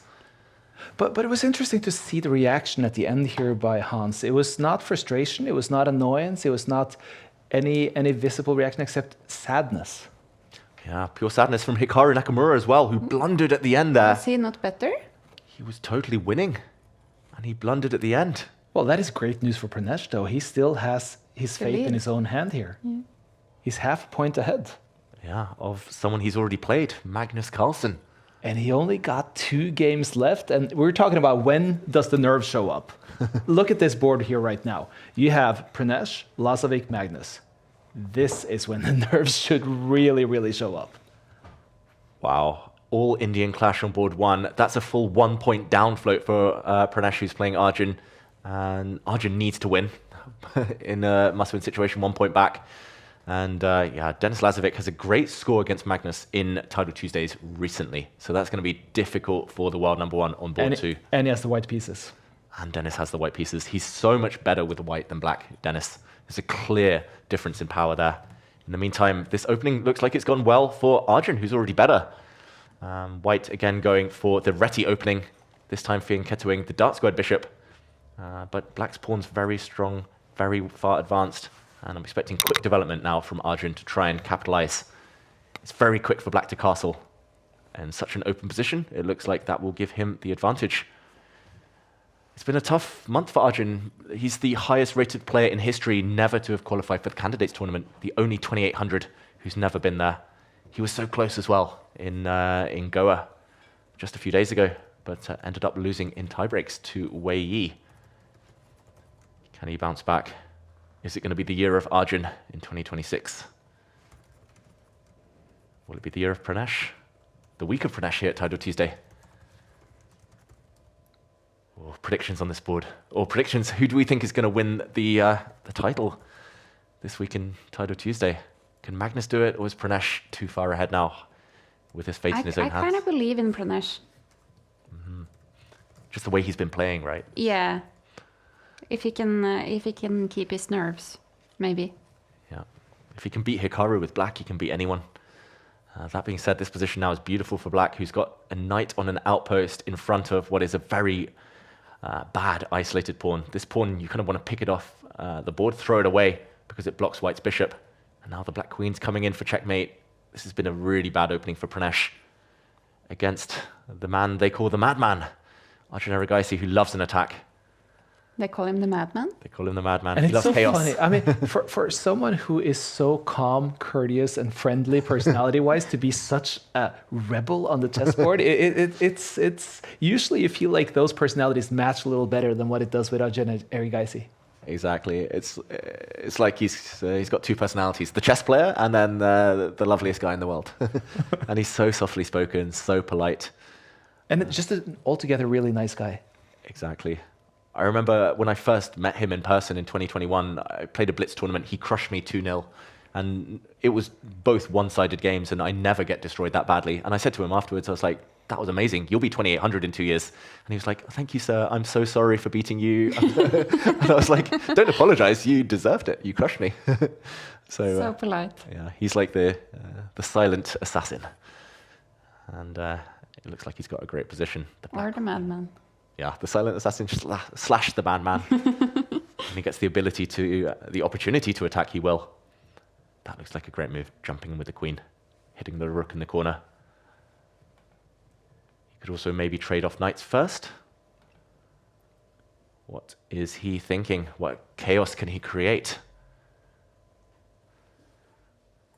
The problem is sometimes there's too many good moves in a position, and that slows you down. Like he could move his knight out the way, open up the rook's attack on the central pawn. He could trade off knights. He can bring his queen in, hit this lonely rook in the corner, stop white from castling, firstly on the king side with the bishop, but also on the queen side if the black queen lands. Do you feel like that can slow you down when you have too many good options because you want to find the best one? Yeah, there's this old saying that I hate in chess. If you see a good move, look for a better one. Oh, yeah. It's been the curse of my life. I see good moves, and then I'm like, no, let's spend 10 more minutes looking for a better one, and there's nothing better. So. I remember the first time I played Blitz, I played in a tandem chess tournament with Simon Agdestein, the GM. Legend of chess. And that was kind of nerve-wracking because I'd never played speed chess before, and then he gave me the great advice just to don't play any moves that loses. And I was like, okay, I'll try. That's why he's a coach of Norway's next generation. I think it's true to some extent, like tongue-in-cheek, of course, like as a bit of a joke. Like, but then it's like, I don't know if it's losers or not. The top players, like the rule 1 is like don't blunder, like don't lose material on the spot. Like they can play bad moves as long as it doesn't like they don't get knocked out immediately. There's always a chance. So I can kind of see the wisdom. Arjun's picture has been pretty bad in this one, but he looks so relaxed. Yeah. Actually, it looks like he's in the shower because of that curtain behind him, but he looks like he's very, very laid back and just focused on the game and having a good time. Yeah, Jeff is saying the same thing as well. Completely relaxed. Wouldn't be the first chess player to play games in the shower. I think chess players, we take our phones everywhere. We play Blitz online. Or the bathtub. From the bathtub. Exactly. And although black is still much better, I do like the fact that Pranesh has kind of got his king safe. It's opposite color bishops as well, so if the queens come off the board, great drawing chances, at least for Pranesh. He gets his rook active. He controls the only fully open file on the board. This could still turn. Arjun could get frustrated that he's not breaking through, despite the fact he knows he's better. It feels like this Tidal Tuesday, maybe because we're coming towards the end of the autumn split, like the games have been slow, everyone's so nervous, everyone wants it so badly. But then they always explode under the 1 minute mark. Still a very tense game between Magnus and Lazovic. It's an even position. It's pretty even on the time as well, but it's a lot of stuff going on. It's both of them have their rooks on the board, and it's going to be interesting. Yeah, we'll keep everyone updated of that Lazovic Carlsen clash. For now, looking level. This one should be much better for Arjun. That is because of the one big weakness in White's camp, the only pawn on light squares. This one is defending everything right now. The White Queen and King hold it, but if Black can improve his rook, then, he drops a pawn. A big blunder from Pranesh. Then we see a shake of the head, a reaction. That's a valuable pawn to lose. Now dropping back with his own bishop, Arjun, he's got a pass pawn for life. Now the rook is going to come. This might tip White's defenses over the edge. He's been doing it very slow and steady, like the opposite of the madman. It's like the Iceman, if anything, Arjun in this game. Who's the Maverick? Sorry, I had to do that when you mentioned the Iceman. And yeah, this is a beautiful path for the Black King. It's the endgame now, and the King is coming. This is the beauty of opposite color bishop positions. You control one color complex, and the Black King controls the light squares. There's some pawns ready for picking. I think this is just slow and steady chess. He's done the hard work, Arjun. He knows it. He can just march his king forward. Maybe he'll want to keep this pawn safe. There we go. And this pawn is a thorn in the white side. It's going to be so dangerous for the rest of the game. One rook or the White King will have to stay guarding it. And there we go. Bring the last piece into the attack. Arjun is going to spoil his friend's tournament, his compatriot. Yeah, I was going to ask, have they played a lot against each other? I think in speed chess. I don't remember them playing in classical ever. They are similar generation. Arjun's a few years older, but... Yeah, I was also thinking, since they're from the same country, but again, it's a big country, so I don't really know how... Yeah. Big country, lots of players. And Pranesh has only really become super strong in the last couple of years when Arjun's already been a kind of mainstay at the top tournaments. But here we go. It's opposite color bishops, rooks off the board. That's a bit risky from Arjun Erigaisi because they have such a drawish tendency, these opposite color bishop positions, but the eval bar says it's completely winning. Normally you need 2 pass pawns. This is 1. This will stay there forever. And it's just a question about whether the Black King can eat this pawn and create a second runner. White can stop 1 with his king, 1 with his bishop, but it's not going to be enough here. Looks like Arjun's about to win. But Magnus Carlsen drew with black pieces against Lazovic, so he's now at 8.5. And Pranesh is on 8.5, will stay at 8.5. And Arjun is soon at 8.5. Wow, it's going to be a pile-up for first place. It's all going to come down to the last round, everyone. Here, Arjun totally winning. Look at this. He pushes his pawn forward. If this pawn is captured, the other one runs through. One of these 2 black pawns is about to become a new queen. And this is going to be game over. Pranesh playing. My guess is that we're going to finish with Nakamura against Carlsen. Wow. That would be incredible. That would be not a dream pairing for either of those two players. They would want to play anyone else. But here we go. It is mate in a few moves. Arjun wins. Pranesh, heartbreaking for him, but he's still got a chance. Still in the joint lead. He looks frustrated there. Yeah. It was also a draw earlier I saw for Niemann. Here we see against the Parin. Artemiev wins, and that takes away from our hopes to have a Nakamura against Carlsen. Instead, likely matchups here is actually Magnus against Artemiev or Arjun. Pranesh will probably play one of the new guys on top here that he hasn't played before, so that is probably Artemiev, and I'm going to guess Magnus perhaps against then Arjun. Wow, that would be a great game to end on. The Madman versus the Viking. This is going to be exciting. Look at these scores here. We see Korbov who beats Vacher Lagrave. We have the new matchups. I guessed it. Great call. It was Arjun against Magnus coming up here, but actually Artemiev is now playing Lasovic. He was the new guy up in this situation. That means that it's actually Pranesh dropping down to the 8 bracket to play Grishuk, because he'd played all the other 8.5s except for him. So I'm guessing right now that, well, Pranesh, you see, is second in tiebreak, Lasovic ahead. This is going to be exciting, guys. It feels like a must-win situation for everyone. Yeah. Like, if you draw, you drop out of the top group. It's another Sicilian. That's good news for us. And, okay, both players will definitely be in must-win mood. Magnus only plays the Sicilian when he wants to win. Arjun always plays for a win. This feels more open than we're used to in round 11, because right now there are so many possible winners. Yeah, I mean, the top 5, that group on 8.5, they, of course, could win. But if they all draw, then maybe someone from the lower group could jump up. As if that ever happens. Yeah, it's Title Tuesday. 8% draw rate. We heard it earlier. The winner today, I can tell you this much. The winner today is going to have 9.5 points. That tends to be the average score for a winner. And wow, Magnus taking the queens off early. I think that's aimed against the man, the opponent, not aimed at the tournament standings. This now looks very, very level. Symmetrical pawn structure almost. Queens off the board. But Arjun probably doesn't enjoy endgames as much as Magnus does. So Magnus, he's going to try and grind down his Indian opponent. This is going to be very interesting. Another strategic battle. And in the meantime, it looks very level on the other boards. Maybe slightly better for Grishuk against Pranesh, so not good news for Pranesh over there. It's right now, we saw from the tiebreaker before this game that Lasovic has a good tiebreak situation, and also then Pranesh. So it's especially interesting to see how those two players are doing, considering who's going to take the win today. Yeah, those two have their fates potentially in their own hands if they win. Magnus, in the meantime, is going for a small advantage. He wants the bishops. He wants a bishop pair, getting rid of the opponent's dark squared bishop, which now runs away. Will he continue attacking that piece, maybe with his pawn now? Or will he just ignore it and bring his own bishop out?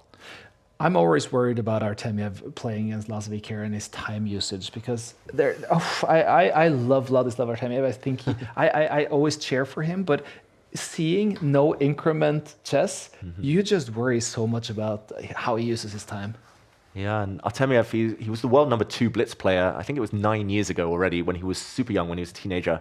But like you said, that's reliant on increment. Yeah. He hasn't done amazing in Title Tuesdays because, it just trips him up. Especially saw it at the EWC, where he just could not get the hang of that format. Yeah, and it was also his undoing at the World Cup just a few weeks ago. He lost in Armageddon, where there was no increment against Maxime Vachier-Lagrave. So Artemiev, he was named the Iceman, literally, by his Russian teammate Grishuk. But maybe the clock will be his undoing. This one, I want to get excited, but it's such a level position. It's cute with both the horses on the rim. Yeah. Is there a Norwegian rhyme for that? Knights on the side. Yeah. Let me think. En springer på randen en springer I sanden. It yes, means, that's right. It means a knight on the edge is a knight in the sand. Nice. A knight on the edge falls off the hedge. There you go. I saw a really fun game a while ago, some years ago maybe, between Anand and Rapport. I think with all the horses on the edge of the board. Yeah. It's another don't try it at home. Normally it's very much recommended against, but here the white knight especially has a purpose, hitting this bishop, and Magnus doesn't look happy. To save this bishop now, he's going to have to plonk it in the corner of the board where it's a clear target for the white rook. That does not look good at all. Arjun might have tricked Magnus here. I'm really surprised Magnus has allowed this, and he does put his bishop in the corner. Not the end of the world. If the white knight moves to hit the bishop can run away as well. No good squares to use for the white knight. But that's a bad, bad bishop now. Respect the bishop pair, or? Yeah. Always respect the bishops. Pawn structure and bishop pair, those tend to be the two kind of foundations of strategic chess. And Arjun now, if he wants, he can repeat the position. Probably he won't, because he's the madman and wants to win, not a draw. But if he brings his knight back to the edge of the board, Magnus might be forced to go into the corner again. This is not good news for Magnus Carlsen, who's down 30 seconds. But Arjun plays for the win. He wants more. Lifts his rook up the board. He should want more. Both of these players need a win to have to be able to take the win here today. Yeah, it's great to see. Yeah, a draw would be boring, I think. If I had white, I would be tempted to make a draw, but no. Just because it's Magnus. Anyone else, I think Don't everyone... say that. Come on, we're playing for the win here. Yeah, Arjun's definitely playing for a win. And look at that, his bishop wasn't trapped because it could find safety behind enemy lines. That's a cool move. And Magnus shaking his head, not enjoying this at all. Now the white knight can leap into the center, far better than the edge of the board. That comes with some hits on some pawns. Wow, Magnus in a bit of trouble here, potentially, but the knight does go back to the edge of the board, trying to break through on this 7th rank. Does Magnus have to retreat, offer the trade of rooks? So close to checkmating white on the back rank here, but that square is covered by the white bishop. He does retreat with a shake of the head. Magnus down a minute, though. Arjun with a lot of fans in our chat. Yeah. Feels like he's just destined for greatness, Arjun, but he's just been really unlucky with the World Championship cycle this year. I think he looks relaxed still now. Yeah. The pixelated picture looks very, very relaxed. Okay, rook trade now. Arjun trying to force it on his own terms. Black's knight is a really bad piece. Needs to head back to the action. Magnus, though, I'm not used to seeing him so slow. I wonder how the internet connection is out there. Wherever in the world, Magnus is relaxing on holiday right now. The knight is on another different edge of the board, as we see a pawn trade. Feels like Magnus is just fighting for a draw, though, and that doesn't help his tournament chances. We have a result, though. Artemiev and Lazovic have drawn their game. Ooh, that is interesting. That opens up a lot of things here. Unless Pranesh wins from a dead loss position where he's about to be crushed, it seems like, by Grishuk. It seems like the winner of this game will be the champion. If it's a draw, then who knows? Magnus has given up a pawn. He's looking for counterplay. He's going from behind now to try and win this white pawn. If he can take it, he gets his own very powerful pass pawn, but Arjun prevents that. Magnus fighting for his life here. He's struggling. Pawn down, and white's defended everything. It does very much start to look like the winner here can take the win in this tournament right now. Looks like Arjun. He's just a pawn up. If he wants to secure it, be super safe, he can take this knight off the board. That might also come with less risk, but less reward, since black gets the bishops, but that knight is super strong. How will Arjun weigh this up? And he does take it off. He's going to centralize his knight, hitting this one. He's going to run. He's going to come into the center. Black's bishops are just really blocked. Black's bishops are so bad. Arjun with a winning position nearly. Maybe I was wrong. If this game ends with a draw, maybe we get a Lazovic win with 9 points here. Wow. That would be one of the lowest winning scores of the season. That's how close it's been. It would be amazing to have 2 matchups with 8.5s against each other in this format. To actually not get a 9.5 winner would be insane. Exactly. Just everyone taking points off each other. Yeah. Knocking each other down here. And viewers at home might be wondering, why not take this knight? It's opposite color bishops. That is because white will have 1 pass pawn soon. And the black bishop is so bad, tied down to its own pawn, that Magnus doesn't want to risk it. Actually, now Pranesh is starting to look good against Grishuk. Grishuk was vastly ahead, but he's falling behind on the clock. Only 30 seconds left, but there's not that many pieces left on the board, so it's going to be an interesting finish there. Wow, if this is a draw, Pranesh could be the champion on his own. Yep. 9.5. But now Pranesh is actually better than Grishuk after having been vastly behind for a long part of that game. So, yeah, does seem like Grishuk is making life difficult for himself here. Yeah, you talked about Artemiev's clock handling. Grishuk has been famous for it ever since he broke onto the scene. He's, yeah, Artemiev is just a mini Grishuk. Clock handling is, yeah, really living life on the edge. Magnus, though, trying to survive, trying to repeat the position. Only Arjun can win on the board. Magnus needs to turn the clock around. Oh, can he hold Magnus Carlsen? Pranesh is now totally winning in his game. That would be such a strong title to say win for Pranesh, though. That would be incredible. Beating Magnus Carlsen, beating Grishuk, beating Nakamura. Pranesh on fire. But this one is so tense. Magnus has done everything right to defend, but he's burning time on the clock, 23 seconds, shaking his head. And sooner or later, he's going to be dropping this pawn, or maybe allowing a check. He's basically saying, oh, Magnus Carlsen, he's saying he wants pawns here. If he takes this knight, it's a dead draw, and I think the players will not fight. But now Magnus wants blood. He's turned it around. He's better for the first time in this game with the bishops. Can Magnus win out of the blue? 14 seconds, though. Can he do it? And there may, let's just say, there may be changes in the tiebreak based on other results here. So Pranesh, he is at 9.5. He did beat Grishuk, but if Magnus wins here, he was on the spot behind him in the tiebreak session, so we'll see. And now Magnus has what looks like almost a winning position with his king marching. There we go. He's moving his king in. He's won another pawn. It's 3 pawns versus 1. Magnus is winning on the board. Does he have enough time? 8 seconds. It's close.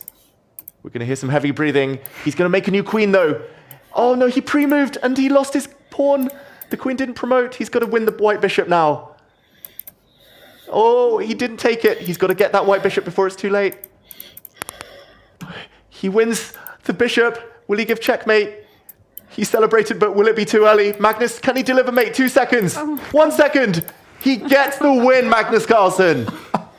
That is such a dramatic finish. And I don't know what the finish is going to be at the end there. It does right now say second next to Magnus's name, which means, as of right now, and I think all the games are finishing up, this is Pranesh's win. This is he who has the tiebreak. And it's deserved because he was ahead for so long. He was the sole leader for so long.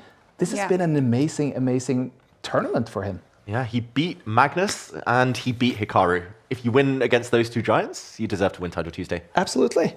And, well, Pranesh here, I'm sorry, I even lost my microphone here. I got excited. Everything was happening at the same time. But it's quite the win for the young Pranesh. I'm going to put this back in. But how would you summarize that last game we saw here with Magnus, though? Well, it was so exciting. No wonder you lost your earpiece. That was so tense. And it's classic Magnus, right? He was on the back foot the whole game. Like slightly worse, survival mode. But then he gets a chance. Then he's slightly better. He's got the bishop pair. Then he wins a pawn. Still drawn. But then he grinds and grinds. And okay, he left it close 2 seconds. Gave us a heart attack here almost. But Magnus in an endgame, 9 times out of 10, he gets the upper hand. And Arjun did everything he could, but just not quite close enough. Pranesh, the man of the moment, though. It's very impressive. But if we look a little further down the list here, we have Lasovic, we have Sarana, we have Artemiev, Pranav, Deak. That's also a surprising 7th place here. He came up quite late in this field. Yeah, the Romanian Grandmaster doing very well. Anyone who ends on 9 points and doesn't win a tournament is slightly unlucky. So we see some big names. Hikaru down at 8 points, maybe a bit disappointing for him. Yeah, he actually ended up beating Arjan Tari in the last game. And Arjan has had a bit of an up and down today as well. Actually, now we have the winner ready with us. Pranesh, we were just saying in the studio here, what a way to win. You beat Hikaru, you beat Magnus, and you managed to maintain your nerve at that last game. This was amazing. Yeah, I didn't expect this. Yeah, first I thought I will play with Magnus, so he played for win, so I won. Then Hikaru, then it was like all the strong players I'm playing next to, yeah, and I lost with Arjun, but okay, still I was leading the tournament. Yeah. But I got to ask you, though, when you see that Magnus wants to continue that queen endgame, do you feel good about that? Or do you feel, oh, no? No, I also wanted to play for win, but I wanted him to play for win so that he thinks like he's playing for win. Yeah, so yeah. So you're playing the meta. Yeah. How much does this win mean when you beat such strong players to take this title? Does it give confidence?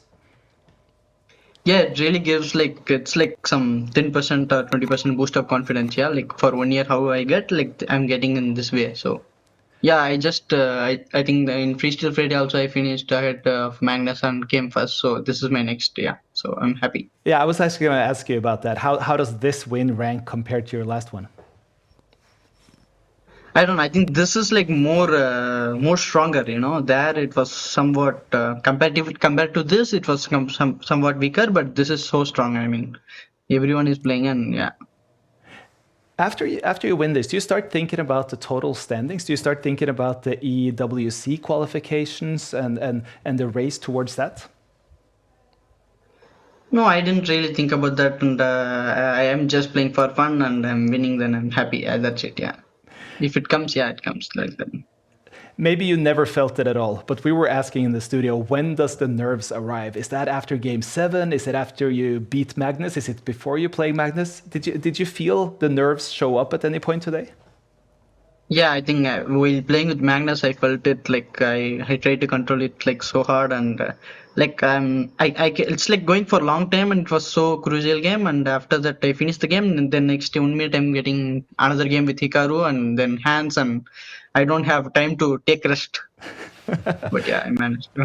Pranesh, thank you so much for taking the time, and congratulations on what has been an amazing Title Tuesday for you, and congratulations on what we said was a very deserved win today. Yeah, thank you so much. And from Pranesh, we're going to move over to Magnus Carlsen. And Magnus, how would you summarize the day today? I thought I started out pretty well, but I kind of ran out of steam a little bit. And then, yeah, I felt that I was pretty lucky overall to get the score that I did. But obviously, I think now it's the third time in a week that I'm second on tiebreak in these events. So it's a little bit frustrating, but that's I think overall I have no reason to be dissatisfied with that result. But you're saying you ran out of energy. You had so many extremely tense games. I mean, the game against Hans was tense. The game at the end here against Arjun was really tense. And you had some others as well that it felt like you had a lot of work to do today. Yeah, for sure. I think the first 4 rounds went pretty well, and yeah, after that it was very hard work, as you said. Yeah, the game against Neiman was obviously very tense, and there was absolutely no reason why I should have lost against Pranesh.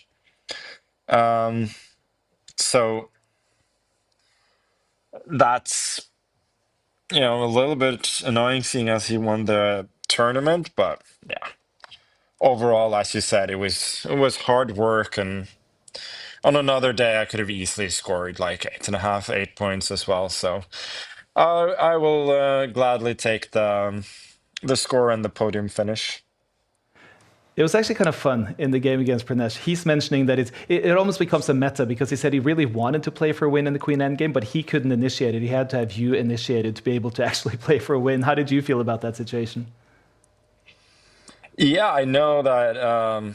First of all, he's an incredibly fun player. Like, he always plays for a win in general, and that makes for very interesting games. And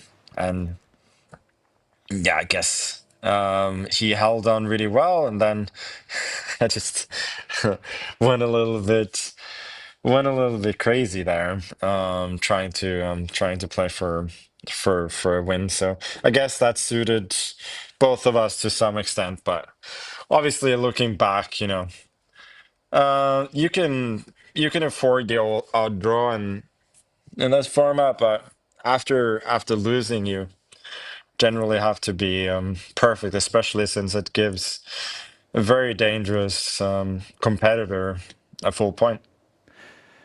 I mean, obviously there was a lot of tension in that Hans game. It was especially in the middle part of the game where you made a blunder, and we actually had the sound up on you in that second, and you just voiced up, "What am I doing?" But it didn't seem like he caught on as well. That was quite the moment.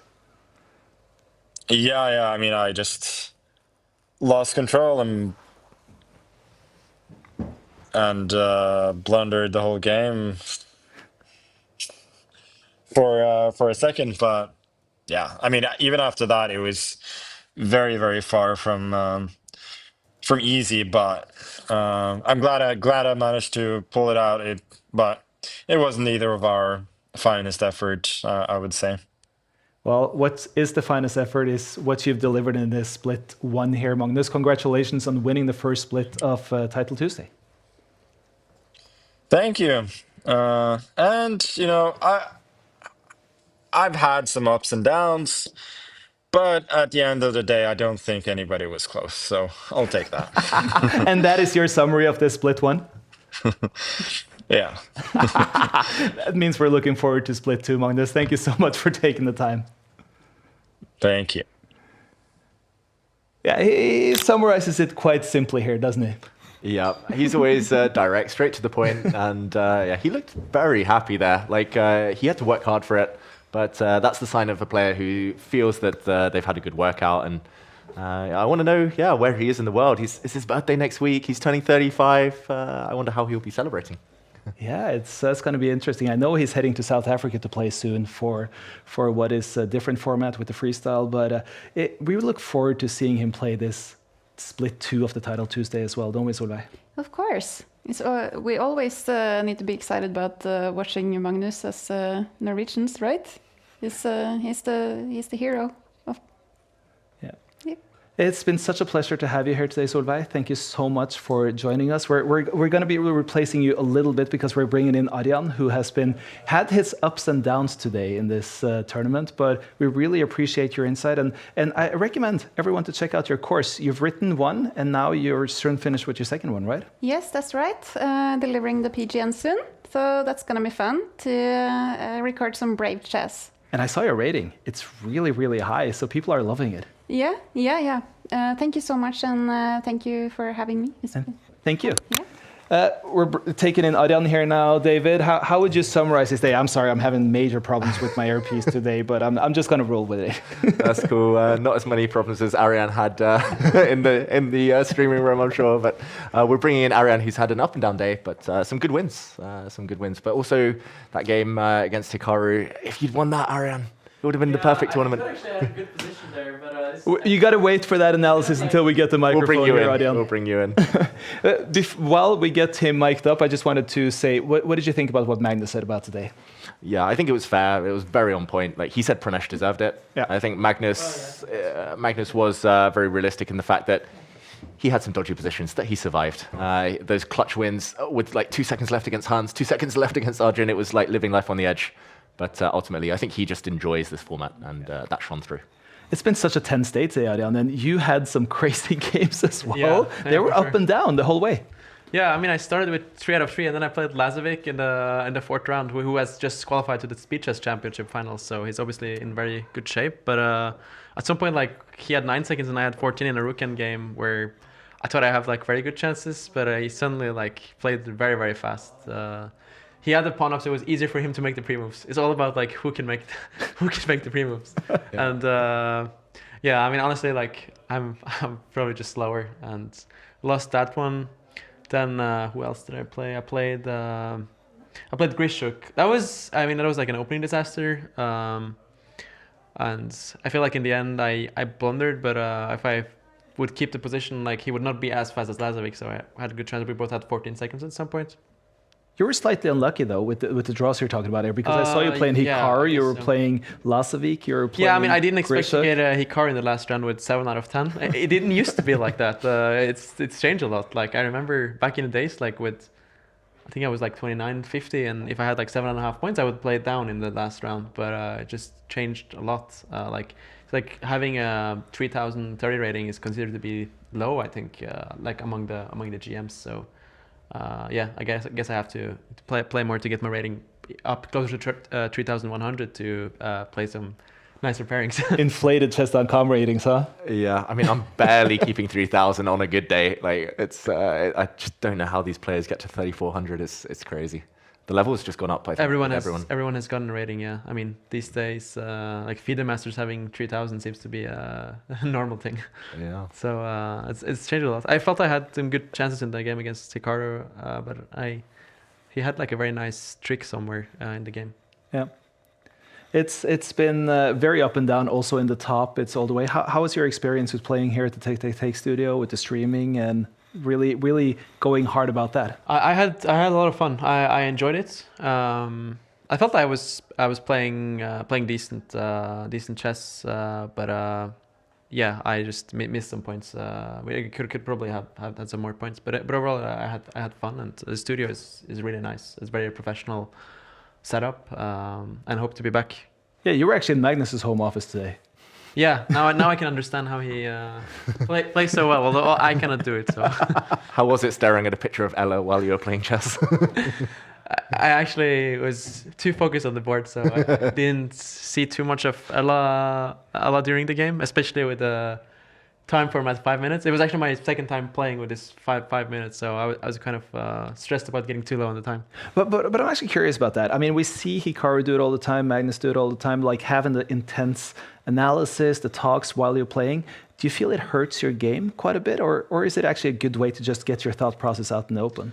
I think it's pros and cons, but like having done it for years obviously helps. Like Hikaru has done this for like, I mean, he's as a profession for like 5-6 years now. So I don't think it hurts his play. Like maybe just like easier for him to talk about the variation and moves. Like he kind of agrees with himself and goes for something. Well, it's been wonderful to follow you, Adrian. It's been really fun, and it's been a great day. We've just finished now Game Week 13. We finished Split 1. Let's take a look and see how the standings have actually turned out now that we have all the results of this split in. Because we can see Magnus, he not only wins, he increases his lead. Well, Alireza we didn't see today. He was not up there fighting in this battle, but we see that Hikaru didn't take the points necessary to secure second place. So it was there for a possible challenge, but Pranesh, he works his way all the way up to 8th place with his 10 points today. And that could be vital come the end of the season, at the end of Split 3. Next year, Magnus has already made it to the Esports World Cup, of course. Hikaru, Firouzja, Lazovic, they're all at the Speed Chess Championship. They could qualify automatically. So scrapping for the points just below. Every point matters throughout this year. What's your goal for Split 2, Adrian? For Split, you mean the next 13 Title Tuesdays? Oh, from like next week? Yes. This was actually only my second Title Tuesday, so first goal is to play 13 tournaments. Yeah, I guess you could say so. I mean, I need to play more tournaments. I'm a night owl, you know, and in the US it's very early when Title Tuesday happens. So I've been missing some of them, but I'll try to play more. It's certainly fun to play. I'll start sending a text just to make sure that you wake up and log on. Yeah, you should call me in the morning. Perfect. It's been such a pleasure to have you here today.